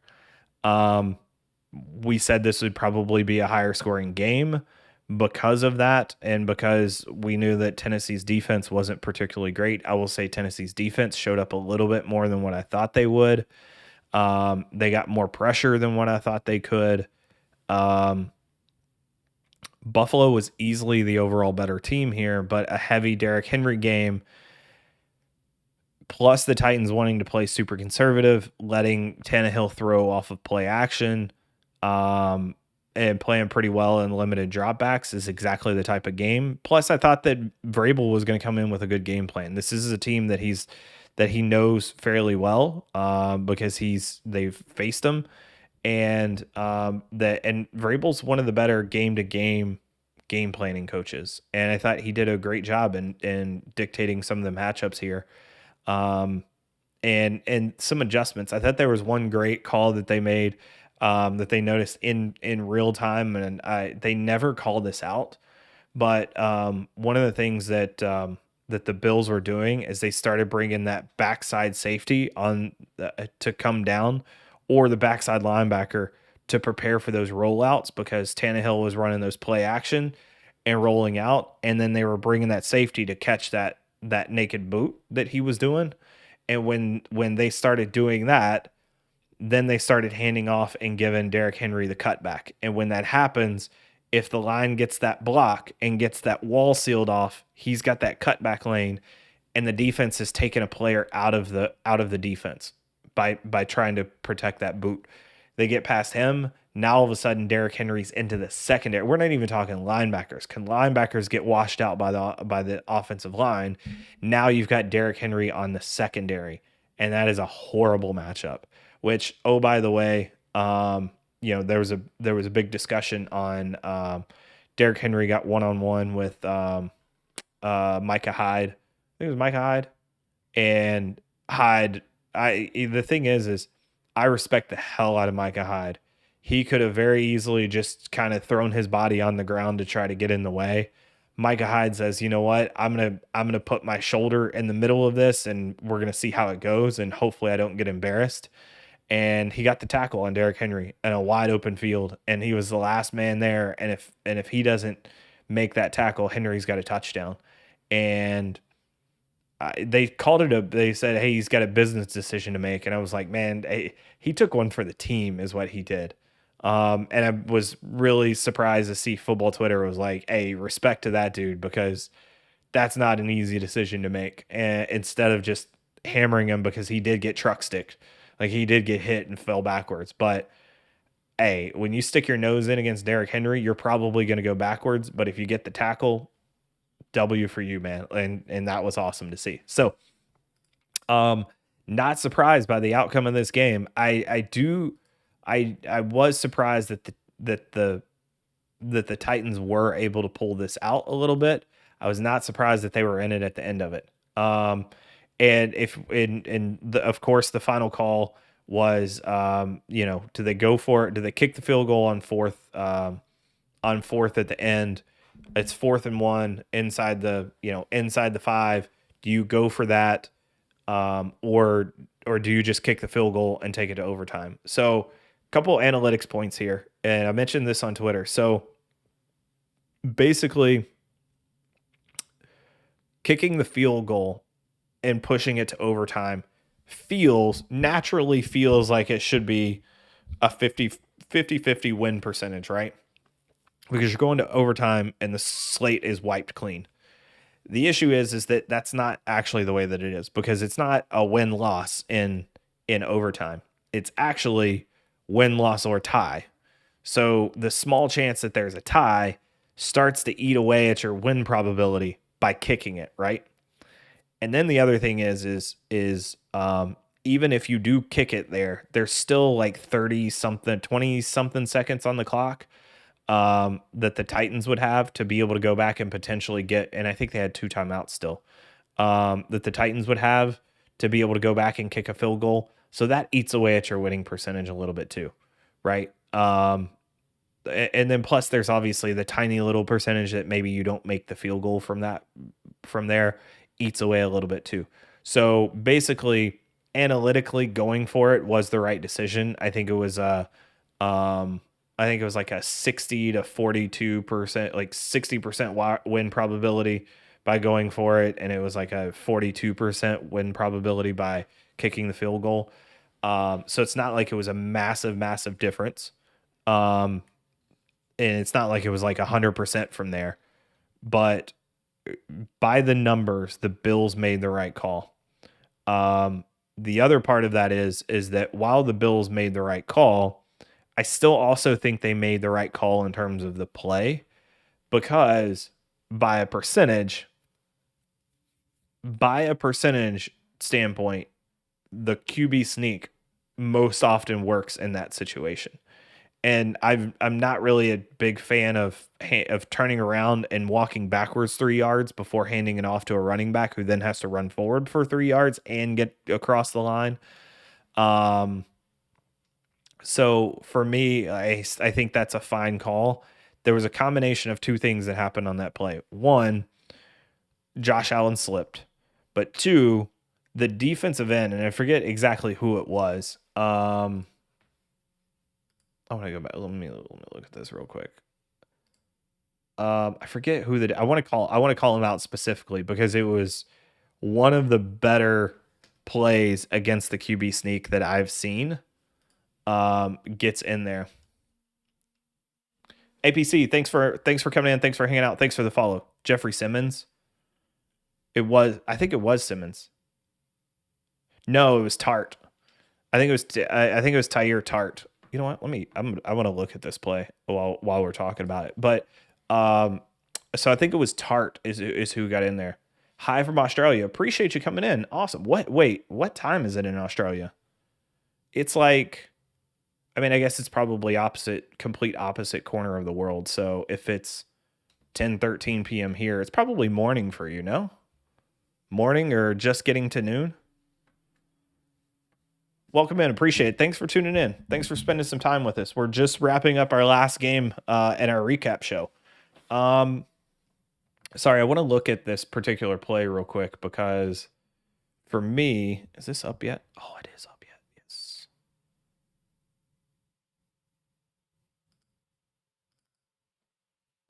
I'm pretty sure Western Australia is 12 hours opposite. It depends. Yeah, it depends on the time zone.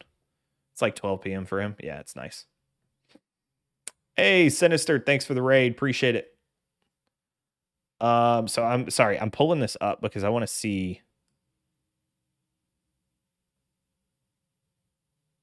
I want to see real quick what this last play was. Because, like I said, I'm pretty sure it's Tyre Tart that ends up getting in. Because the reason it's such a big play is because Tart comes from the opposite side of his blocker and gets into the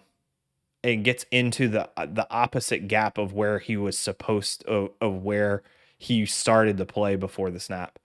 On second look at this, it's also like on the 2-yard line. It's not like it's not like they're on the goal line. But it was 4th and 1, and if they get this, they've got a better shot. Yes, Tyre Tart gets across the face of 73. And I think I missed that. Yeah, of course I did. Yep. So it's Tyre Tart that gets across the face of 73 and ends up getting his shoulder pad on the knees of Allen as he's falling. And it's a phenomenal play because he's actually in the B gap and gets across the face of his guy and gets into the A gap where Allen was trying to do it. So it was really tough. Put a 7-game multi on NFL, $5 to make 478. Oh, okay. Where what was that for week 6 or for week 8? Did you win it? Is that what you're saying? You won it? Or did you just put it on there? Or are you putting it on for week 7? So yeah, so that one was interesting to see the Titans end up winning that game. A little bit of luck, a little bit of execution, a whole lot of good game planning and good play. Like that was a really fun game to watch, on one that probably shouldn't have been that people didn't think was going to be as close there. So we ended up on the week. We ended up taking the L on Tampa Bay just because of bad luck for the 2-point conversion. Took the L on Miami in the -3 because Jacksonville ends up winning. Jacksonville kind of figuring it out on offense. Let's give them a little bit of credit. We took the L on the Chargers. Thought the Chargers were going to cover. They got their butts kicked. Should have seen that one coming a little bit better because they have been bad against the run. Minnesota -2.5, got the win there. Even if they kicked the field goal in overtime, we would have gotten the win there. They deserve the win over Carolina in that particular game.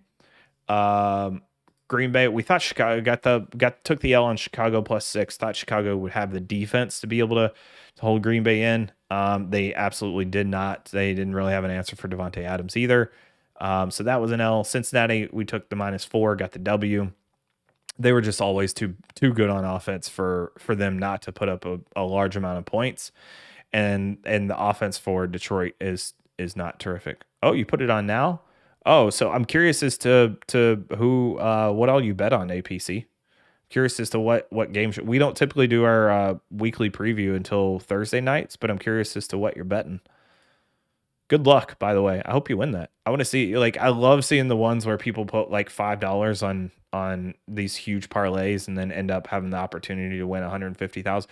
There was a guy that put $1,000 on I think it was a 6 or 7 team parlay this week, and put $1,000, and they needed Buffalo to win last night, and he would have won like 148 grand, and obviously took the L.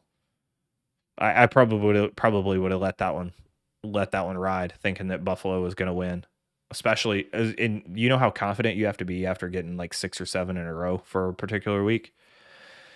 Unless they made him an offer and he checked out of it. All right, so took the W on Cincinnati, took the L on Houston +10. Just never thought Indy would have that much offense to be able to go, but Houston's defense is that bad. I will never bet on Davis Mills again. Got the Rams -7.5. That was an easy call. Should have been much more, but for some reason it moved to -7.5. Oh, because Daniel Jones wasn't going to be in, then he was in, but that was never going to be close. KC -6.5. That was always a bad matchup, although it was close at halftime, which is weird. But KC ends up taking over in the second half. Cleveland took the L on the -3. Arizona just ends up thumping them. I gotta quit. I gotta quit picking against Arizona. I'm done underestimating them. Let's just roll with Arizona going from here forward. which means the opposite will happen next week. Oakland, we took Oakland plus 4.5. I thought that they had the chance to be the better team. Turns out they were. That was a huge win for them. Dominated Denver pretty much in all phases. Dallas, New England took Dallas -3. Got a little bit lucky there because this is a much closer game than we anticipated, but Dallas ends up winning it late in the game. And then Seattle, Pittsburgh took Seattle plus 4.5. That was W. It just never felt right that Seattle was -5.5 or Pittsburgh was -5.5. Although Pittsburgh did end up eking out the win by 3, and then Tennessee +6 was a W as well. So that puts us 1, 2, 3, 4, 5, 6, 7, 8, 8-6 on the week. So not bad. 8-6 on the week. Probably should have been like even if that Tampa Bay game flips, we're at 9-5. That's a huge week. That's a solid week right there. Just a bad beat on that Tampa Bay game, but we got a little lucky in there too. So put a 7-game multi on, put it in now to see my question. No, I didn't see your question. I didn't see your question, APC. I put Broncos to win away, also Green Bay to win at home, Rams with Lions, also Tampa with the Bears. You're a Tampa Bay fan? Oh, congrats. It's a good time to be a Tampa Bay fan. Good time to be a Tampa Bay fan. All right, so let's do this. I'm going to flip over to, let's see how this goes. Let me hide this. All right, so we're going to do tiers now. So I'm going to take all 32 teams. We're taking all 32 teams, and we're going to rank these guys. I just got to get this kind of put together. Give me 1 second because this is not normal.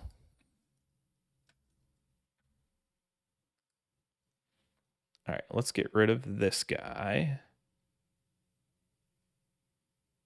Is it this one? Yeah. Okay, that's gone.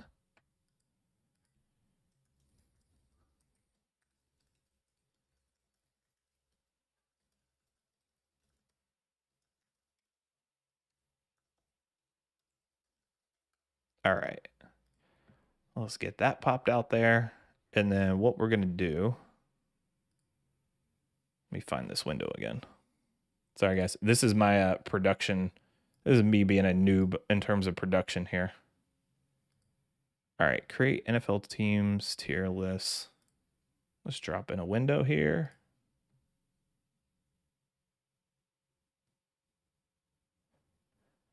What do you think of my games?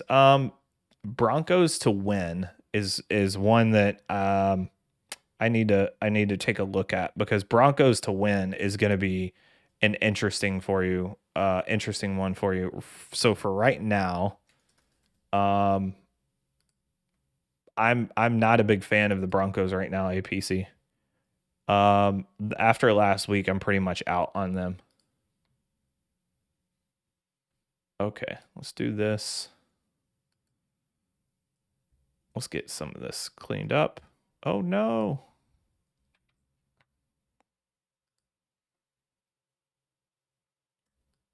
Let's drop that down. We'll use tier maker. All right. So we've got this set up now. So this is just for fun. It's for fun. It's also a nice little, let me make this a little bit smaller.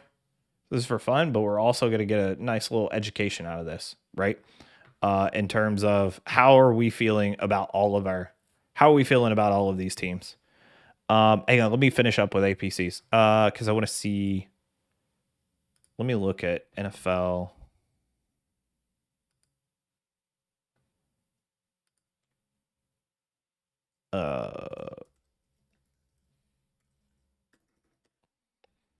So Denver gets. Sorry, I haven't looked at this week's schedule yet. I want to make sure to get to it. Denver gets the Browns. So you're taking Denver over the Browns. Okay, that's on Thursday night. So one of the things about Thursday night we've talked about on stream, because this was probably done like a year ago or a couple of years ago. And this is the first one that I looked at. I didn't look to make sure that it was right. I just made sure it had all 32 teams. It actually has a couple extra squares in there too. So Broncos is one that it's going to be a tough win for you. Unless you're just talking about them to cover. Let me see. I don't know why I'm not just looking at this.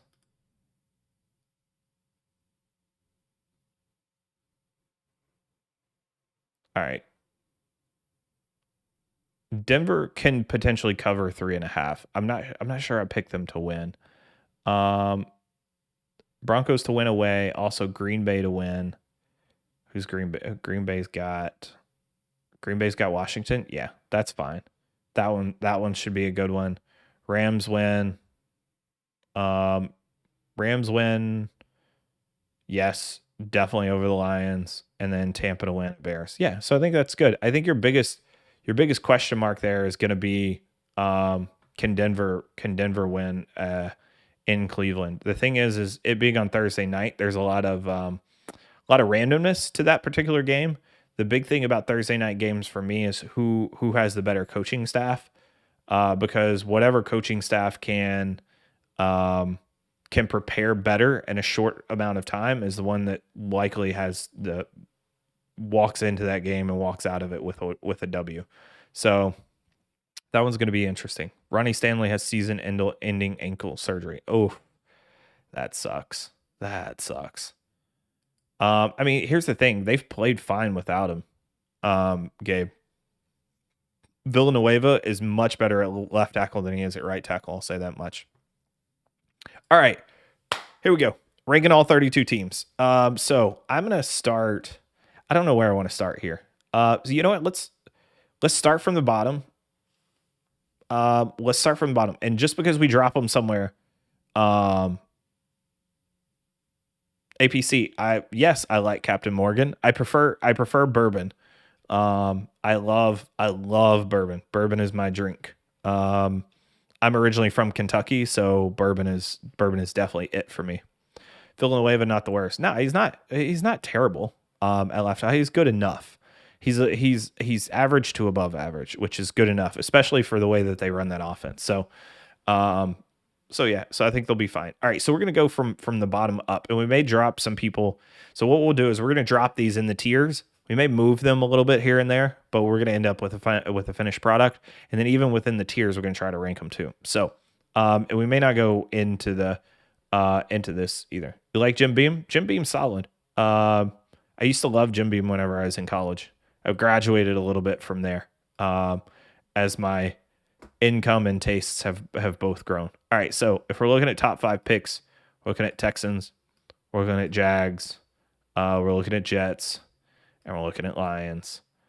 Who else? So these 4, these are easy, right? Like these are the worst 4 teams in the NFL to me. I'm going to drop these other teams into bad for right now, and because we're talking 5, so there's got to be 5 here, right? So we're talking Dolphins, Falcons, Giants definitely belong in that conversation. Washington definitely belongs in that conversation. Let's see. I think that's it as far as like the awful. Like these are just the awful team. Like we know they're not going to be doing anything. Let's see. Yeah, so this is where it gets hard, Gabe, right? Like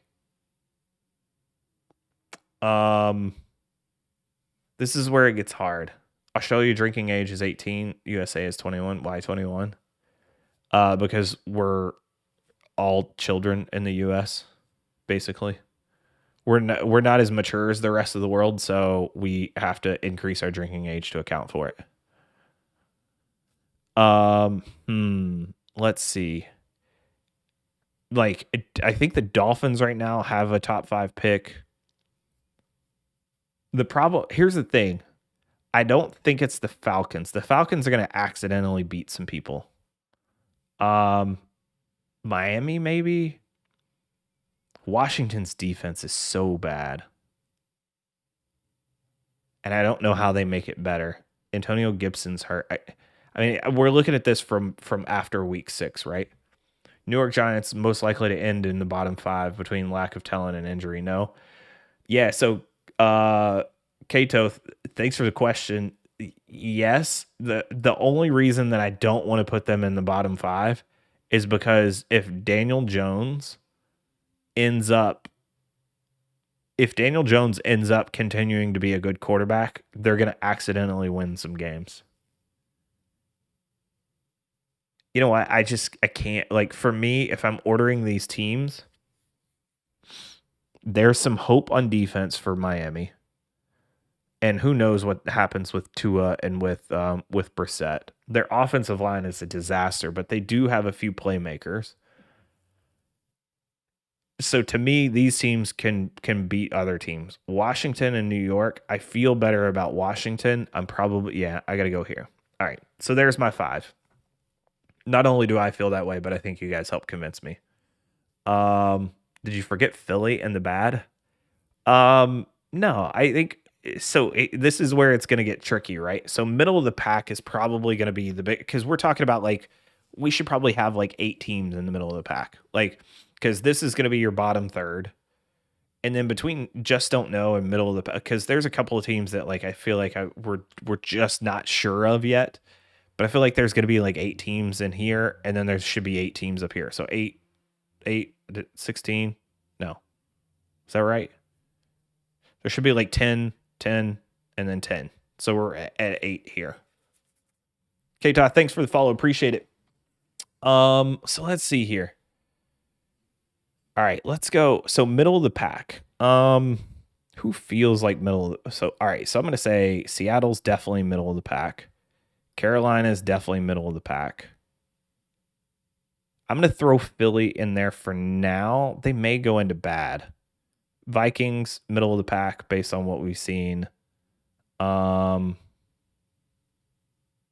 are 2 Rams in here, so just note that. The Bengals feel like middle of the pack. Bears feel like middle of the pack. San Francisco feels like middle of the pack. And they may drop down to bad. New England feels like middle of the pack.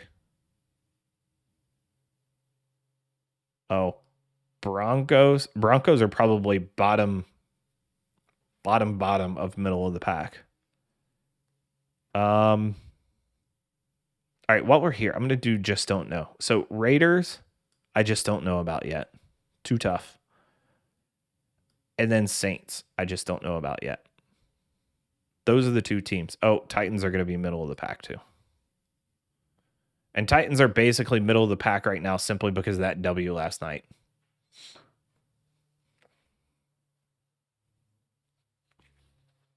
All right, let's see. So this feels pretty good. I'm going to come back to middle of the pack because I think this is going to be the hardest part. Strong playoff team. So I'm going to go Browns because I don't think they're a Super Bowl contender right now. I can't put Chiefs in the strong Super Bowl contender right now. Oh, Steelers. Steelers are middle of the pack.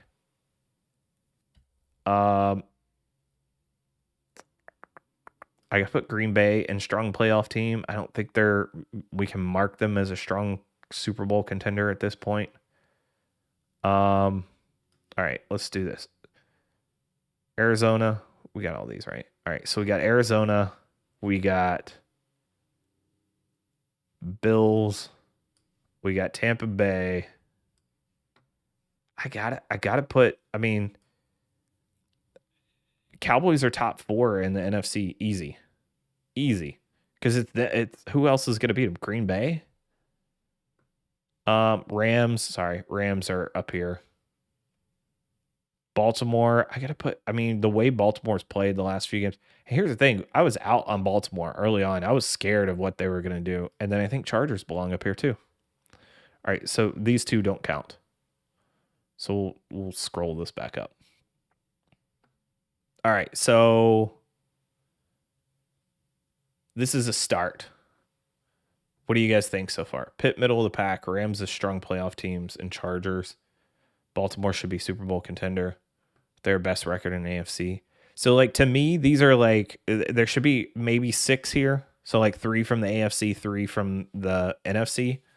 We got four from the NFC, and I think I can easily justify any of these from the NFC. And then these three from the AFC, I feel like all could potentially be. Chiefs are a strong playoff team. I think that if I'm putting them in order, I'm still going to put them here. I don't care about their record, right? Like, I'm not ranking these guys by record. If I wanted to rank them by record, I could just leave them. Like, we could look up what everybody's record is and look up draft pick order and all that and be done with it. But that's not what we're going for here. K-Toth, I just can't buy the Colts at anything above bad. Only impressive win was a blowout against Houston, who might be the worst team in football. I think the reason, so if I'm going, I think you're right. So, like, if I'm going Colts here, can I make this a little bit bigger? I'm overlapping myself. Oh, well. Okay. So, the thing is if I'm going, we'll get back to Colts, I think. Because I think, let's do this. I want to make this bigger for you guys. That's what she said. Hey. There we go.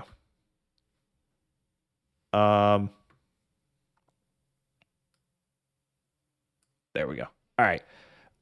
So let's start putting these guys in order, because here's the thing is I could put, just based off of recently, I would put the Eagles down here, Seattle. What else? Hey buddy, how you doing?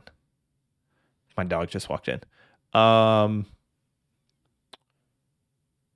right, so I think Arizona and Buffalo probably remain in the top. I want to put the Rams ahead of the Bucks simply because I think I trust the Rams and their play calling. Let me change this. Let me put them here. Oh, I bet I can't get rid of this, can I? Oh, here we go. Okay, cool. So I'm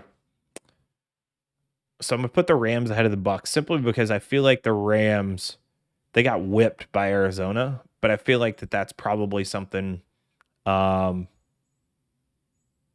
I feel like that's a one-time thing, and they're going to come back the next time around, and they're going to be better prepared for that particular game. I'm going to put Tampa Bay behind them, and this isn't necessarily about head-to-head, because I think some of these we'll talk about head-to-head, and there's going to be some teams that I think are better than others, because even though they've lost head-to-head, because we're talking about future rankings, not just this, right? And then I like this. Question is where does Baltimore go?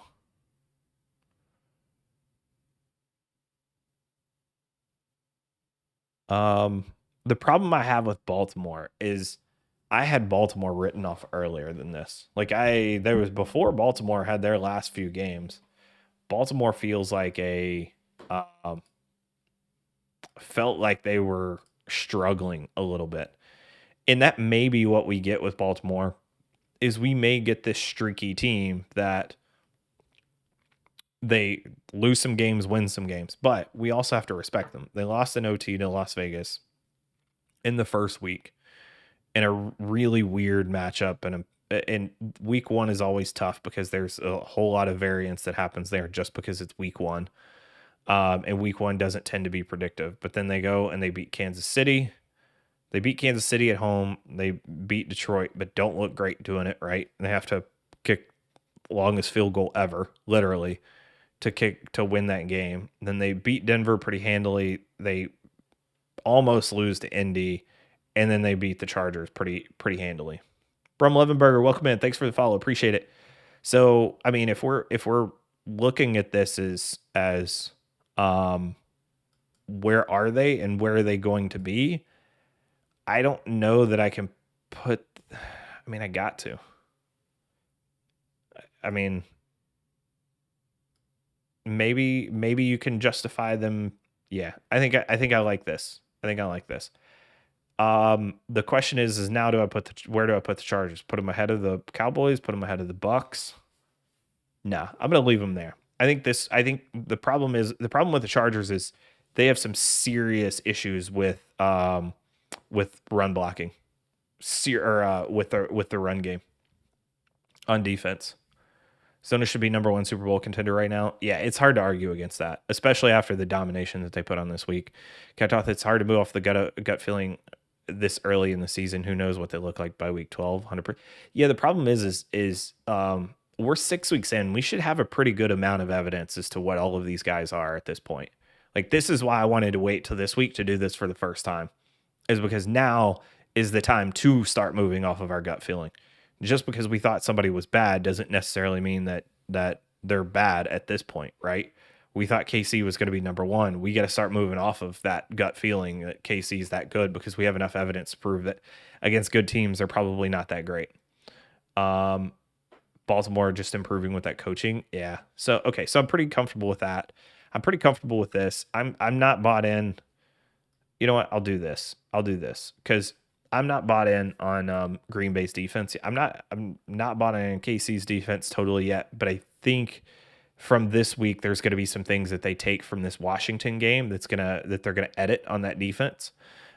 Green Bay, that offense is hard to stop, but I'm still not totally sold on the defense. The thing is I think that they're playing to protect that defense at times. I think they understand they need to protect that defense and that they're playing cohesively as a team, calling and strategizing cohesively as a team. Browns, I still think, are a strong playoff team. Baker being hurt could potentially be an issue, but I don't think that's a major issue for them. I think they can win without Baker.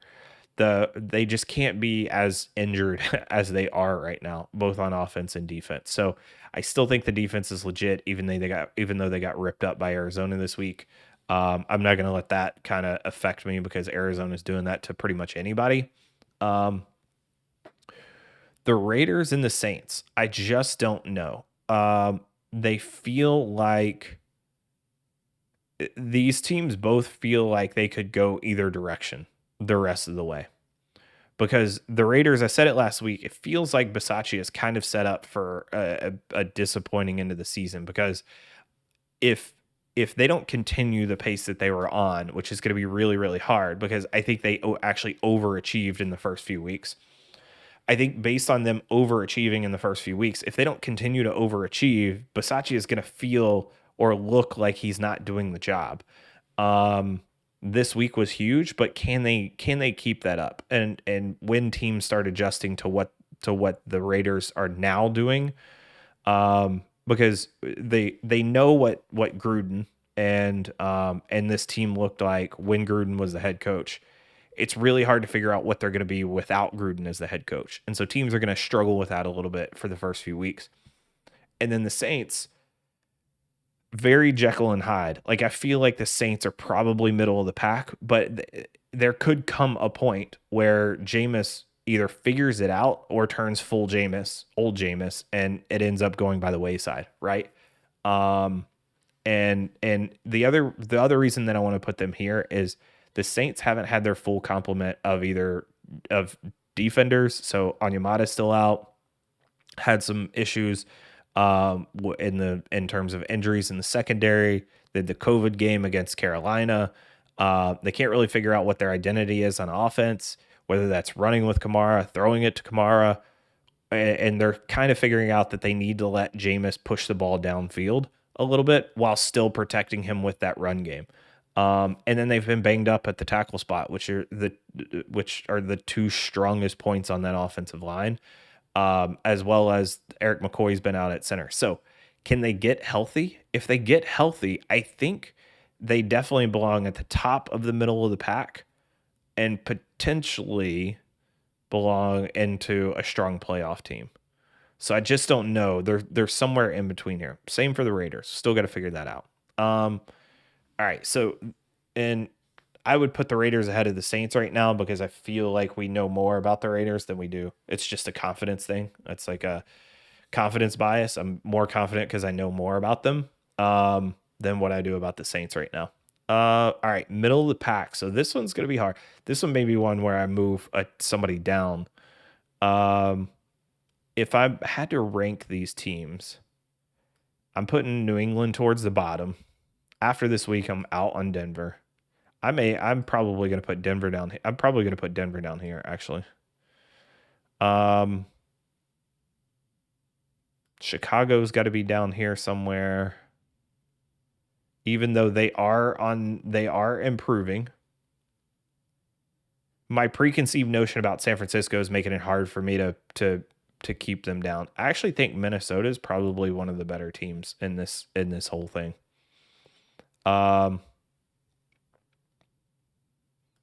Carolina is probably down here somewhere. Seattle deserves to be down here. Yeah, this one's such a tough one, man. Let's see. Gabe, only reason I like Tampa Bay and Dallas more than Rams, potentially home field and better QB. Stafford is good. Just think Dak and Brady are better. McCarthy game management is scary. The thing is I think McVay is a better coach than Arians and Leftwich are on offense right now. That's the problem.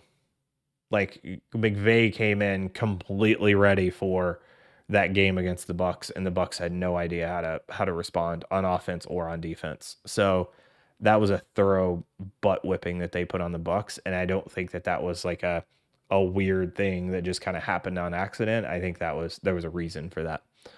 And I think the one question I have here is, do I put the Bucks or do I put the Cowboys here? Because I feel like the Cowboys have figured it out on defense and in the run game. And I think if these two teams played now, I would put the Cowboys here. I just don't have the confidence in Leftwich's play calling to continue that the Bucks would be able to. I'm actually going to do that because I think currently the Cowboys are there. All right, Bengals. Yeah, so the only question I have here, I think this is a pretty good order in the middle of the pack. The only question I have here is,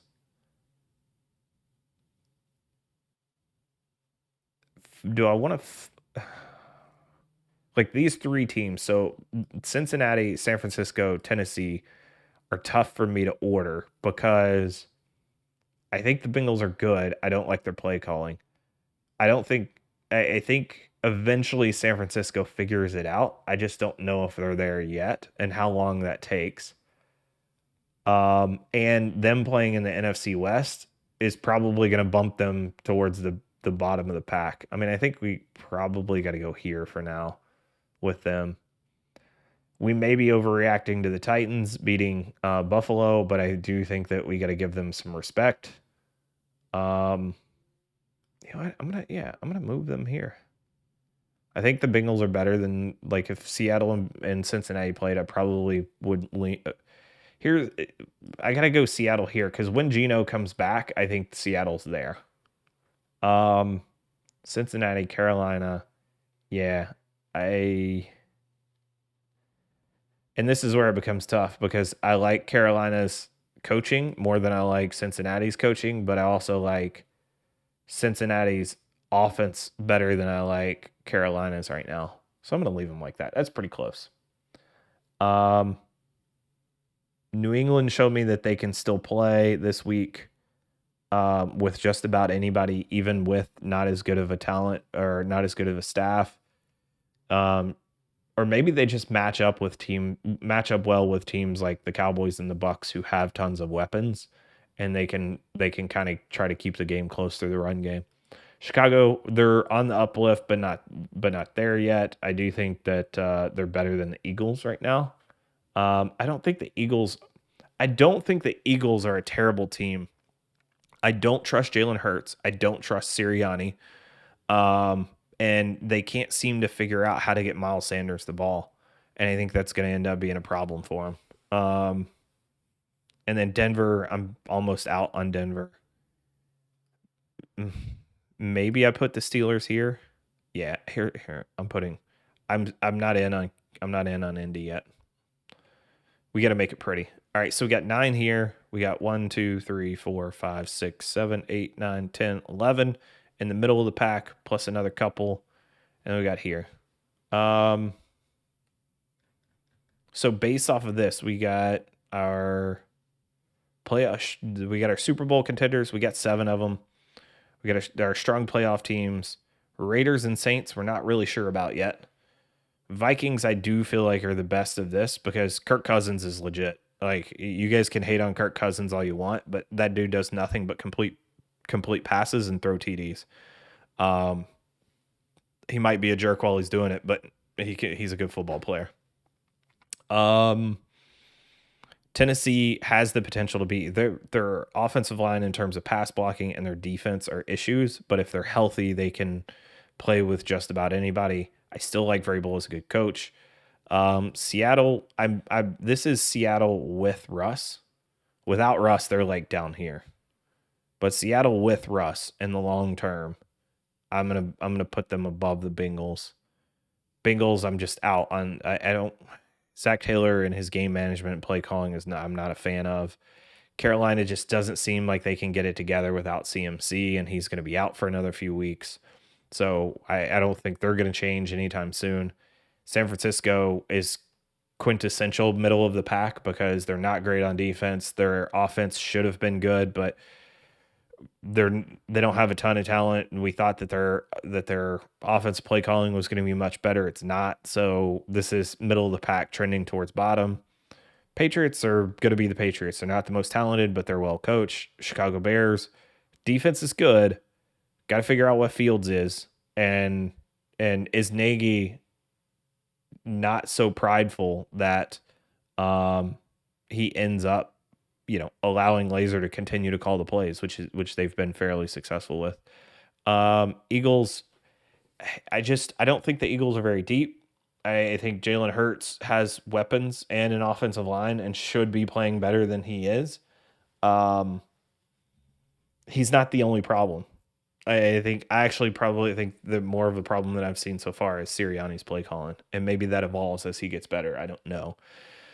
Denver, we thought the defense was going to be good. It is not. The offense can't be successful without Teddy being able to find open receivers, and the receivers can't get open right now. And Teddy's not the type of guy that's going to be able to do it without him. Steelers, bad O-line, bad Big Ben, better on the pass, solid pass rush. That defense might keep them just above going into the bad. And then Colts. I got to put Colts in the bad still. They're trending up. I would have had them lower in the bad, probably like below Atlanta, maybe below Miami, but they're trending up over the last 2 to 3 weeks. And Frank Reich should, honestly, I think that next week they probably end up in middle of the pack, but I don't know. And then Atlanta, maybe they figure out how to use Kyle Pitts, but not. Still just don't feel like that offensive line is good enough at this point, and that defense doesn't have anything to talk about. Miami, it's hard for me to get behind Tua or Brissett as long as they're behind that offensive line. Washington, without Antonio Gibson, they're running out Taylor Heineke. They may need to run out J.D. McKissick as their number one running back because Gibson's hurt. They're without Logan Thomas. Terry McLaurin's the best player on that team right now. That includes when we include Chase Young. There's just not a whole lot of talent that's playing well. Nor do they have it together on defense or are communicating on defense. Giants just barely top of the pile here.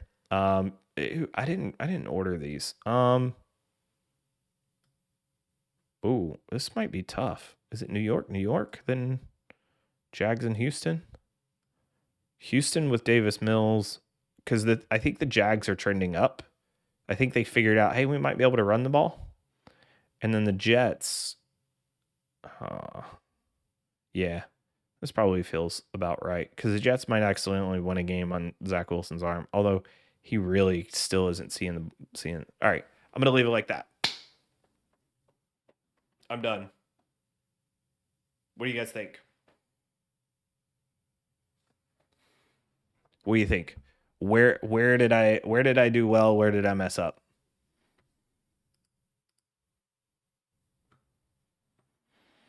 Because there's you could convince me of a lot of these are wrong. It's hard raking these guys. Steelers over Broncos? You think the Steelers are better here? I could see that. I mean, I think I think on defense they're probably going to figure it out. Okay, you know what? You could convince me of that game because I think the Steelers' defense has shown that it's better than the Broncos' defense recently. But the offenses are probably on par, so I'll give you this one. I'll take that one.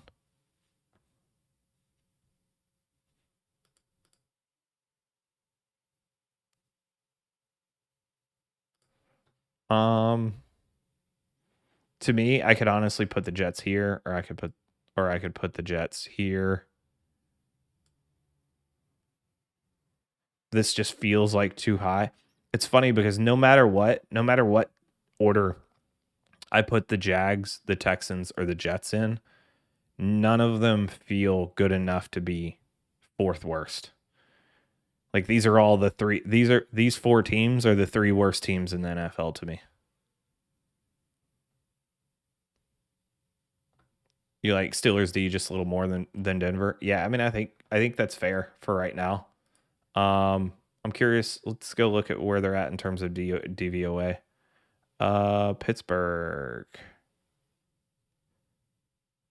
Pittsburgh's defense and total DVOA is actually 9th overall, which surprises me a little bit.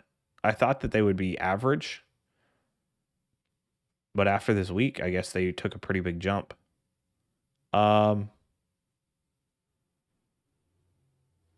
And then Denver's defense is 24th in DVOA. Interesting. I don't think I would have guessed that. All right, so how do we do? Let's look at this in terms of overall team DVOA and see how we compare.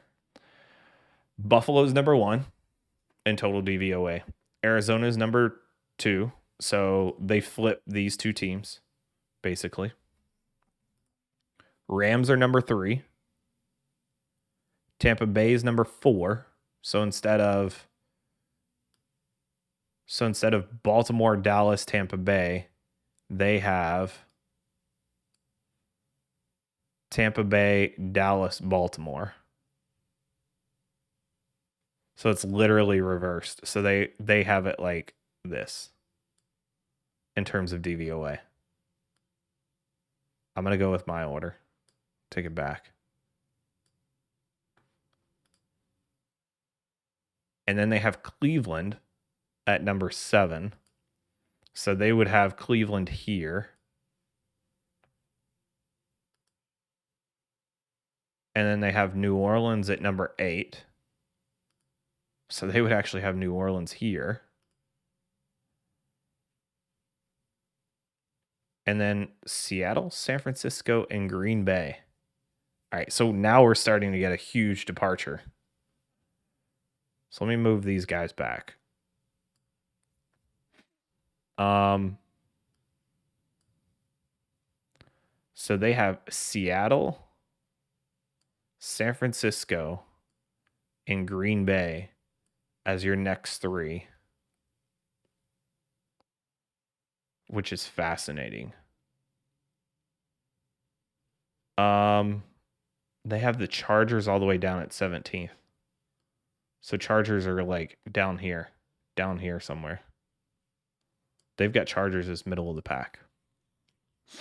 So that's actually a really good point. It's interesting because for the Chargers are doing some things that are outside of the norm of the NFL. So anytime you have something like that, and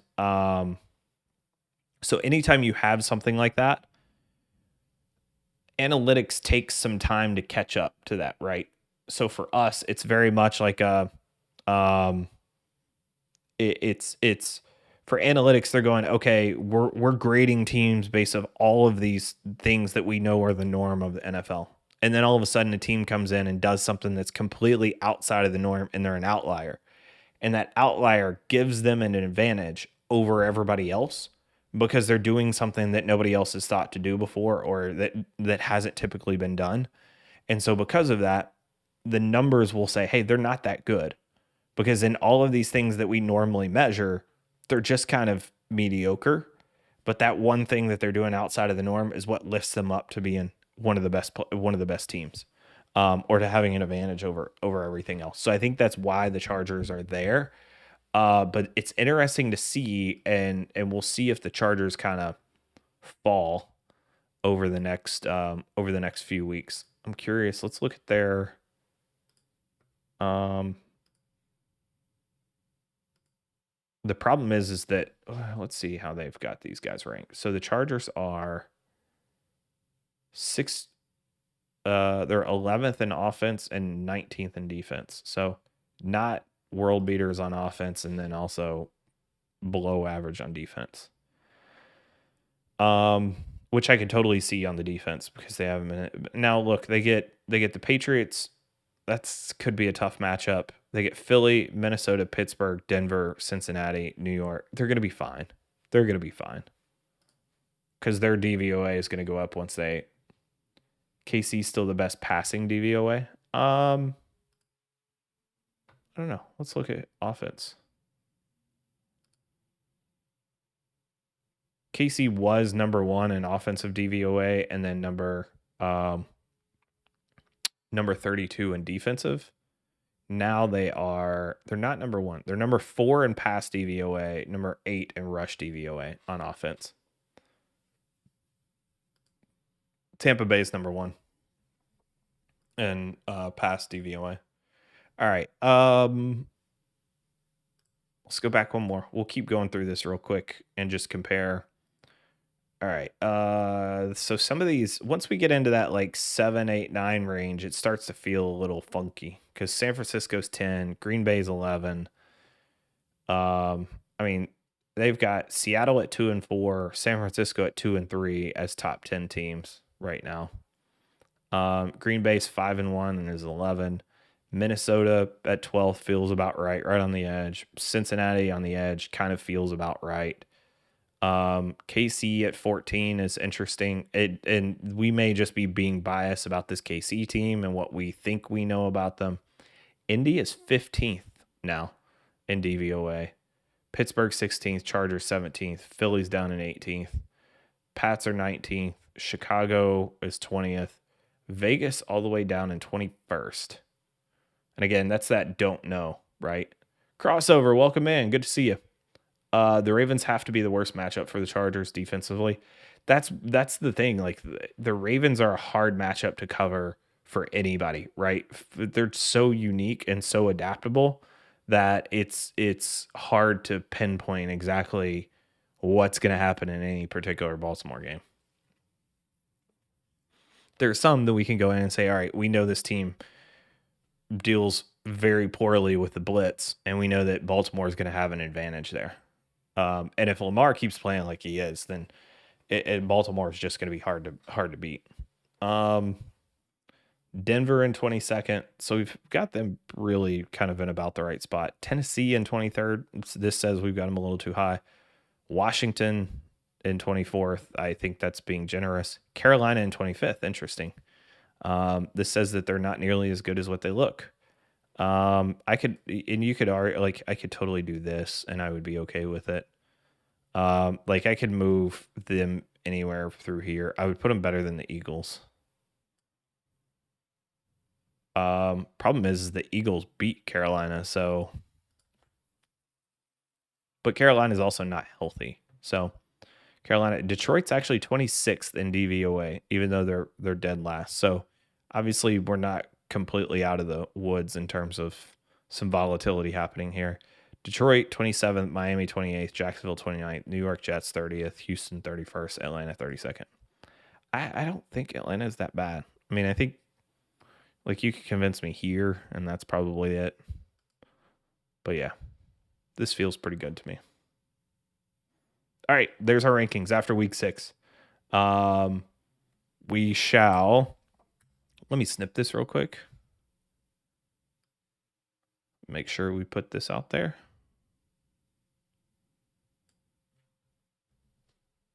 And I'll make sure to be able to tweet that out later. See what we got. Yeah, feeling pretty good about that. All right, guys, appreciate it so much. Thank you guys so much for tuning in. We are running at, 4 hours now? Do we really go 4 hours again? Yes, we went 4 hours again. Incredible. even on a shorter week with buys. So appreciate you guys tuning in. Thank you guys so much. For those that are here, my name is NFL Philosophy, or Joe, probably. It'd be nicer for you to call me that, rather than just some random nickname. But I am Joe, NFL Philosophy on Twitch and on Twitter. We do this every Tuesday, Thursday, and every Tuesday, Thursday evening, and then every Sunday. So this is our recap show. I'll work on getting this up on Twitter, hopefully within the next hour, or up on Twitter, up on YouTube. It's been a long day, long night. Getting this up on YouTube. Before I go to bed tonight. If not tonight, I'll get it up tomorrow, and then we'll try to throw in some chapters. I haven't been doing very well at that, but getting them loaded is key, and then we'll go from there. So thank you guys for tuning in. This is a week 6 recap show. I will see you guys on Twitter for the rest of the week. Looking forward to Thursday night. We got a little bit of an interesting game in terms of we don't know if Baker is going to come in for that particular game, and it's going to make it pretty hard for the handicappers on this one, because the Broncos don't look great, but at the same problem, if Baker doesn't come in and play, are the Browns good enough to win anyway? So I do think Stefanski holds an advantage over Fangio in this particular game. Fangio likes to do some complicated stuff, and that can get problematic on Thursday night. So we'll have to see how that turns out. But yeah, we'll see. Ravens, let's see, defensively. Hey, Crossover, thanks for the stream. Appreciate you, man. Thanks for you tuning in all the time. Gabe, thanks again for tuning in tonight. It's 3.5 for Cleveland. That feels like a lot.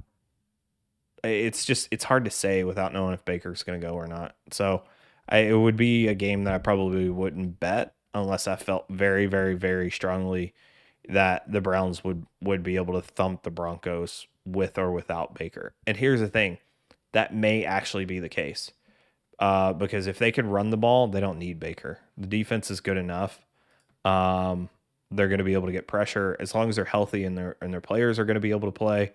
It's certainly the case where the Browns could just be good enough that it doesn't matter whether Baker, because they don't rely on the quarterback position to really drive that offense. It goes through the offensive line and through the run game.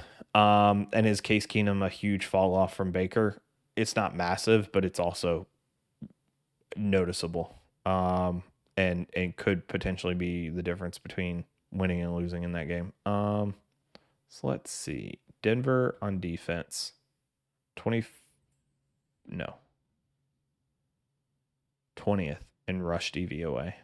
Yeah, it's going to be a problem. That's going to be a problem for them against. And here's the thing, they play zone. They may load up the box and may have to man up a little bit more against Cleveland this week. Cleveland's number 2 in rush DVOA. The only team that's better than them is Jacksonville. Man, Jacksonville went from really bad to being really good in rush DVOA. So interesting. Yep. All right, guys. I'm going to get out of here. Thank you guys so much for tuning in. It is 11 o'clock. Load up a crossover, load up the box on Darnold Johnson, though.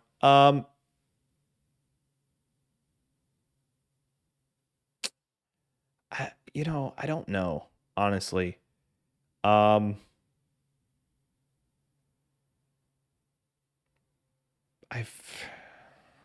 don't know, crossover. That's a good question. No,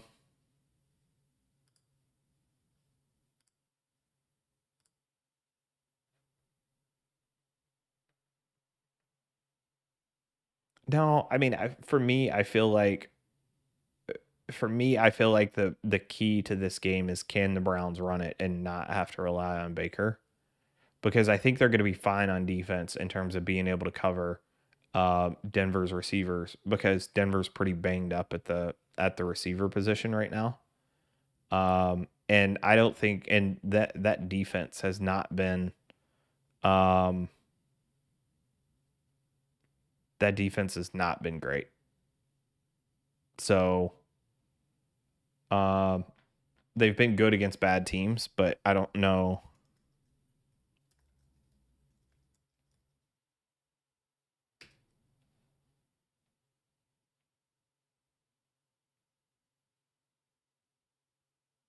I mean, Felton's going to get, I feel like Felton's going to get um,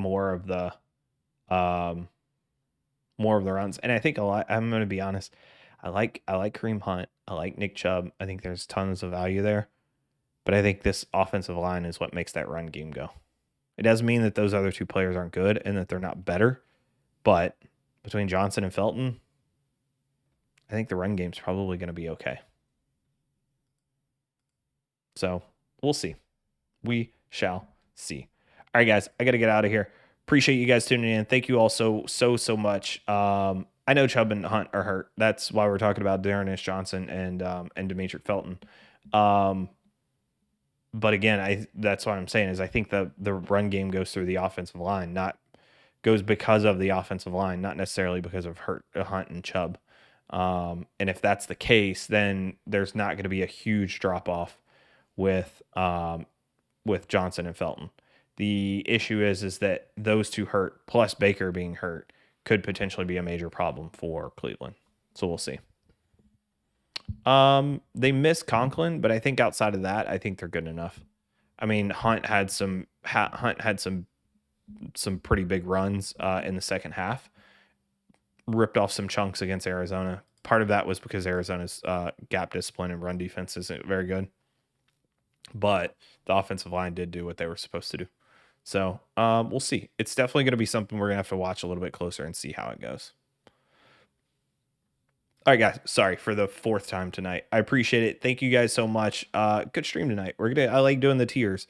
We may have to figure out something else to do for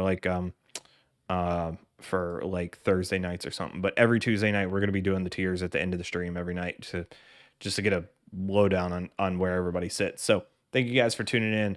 Appreciate everything.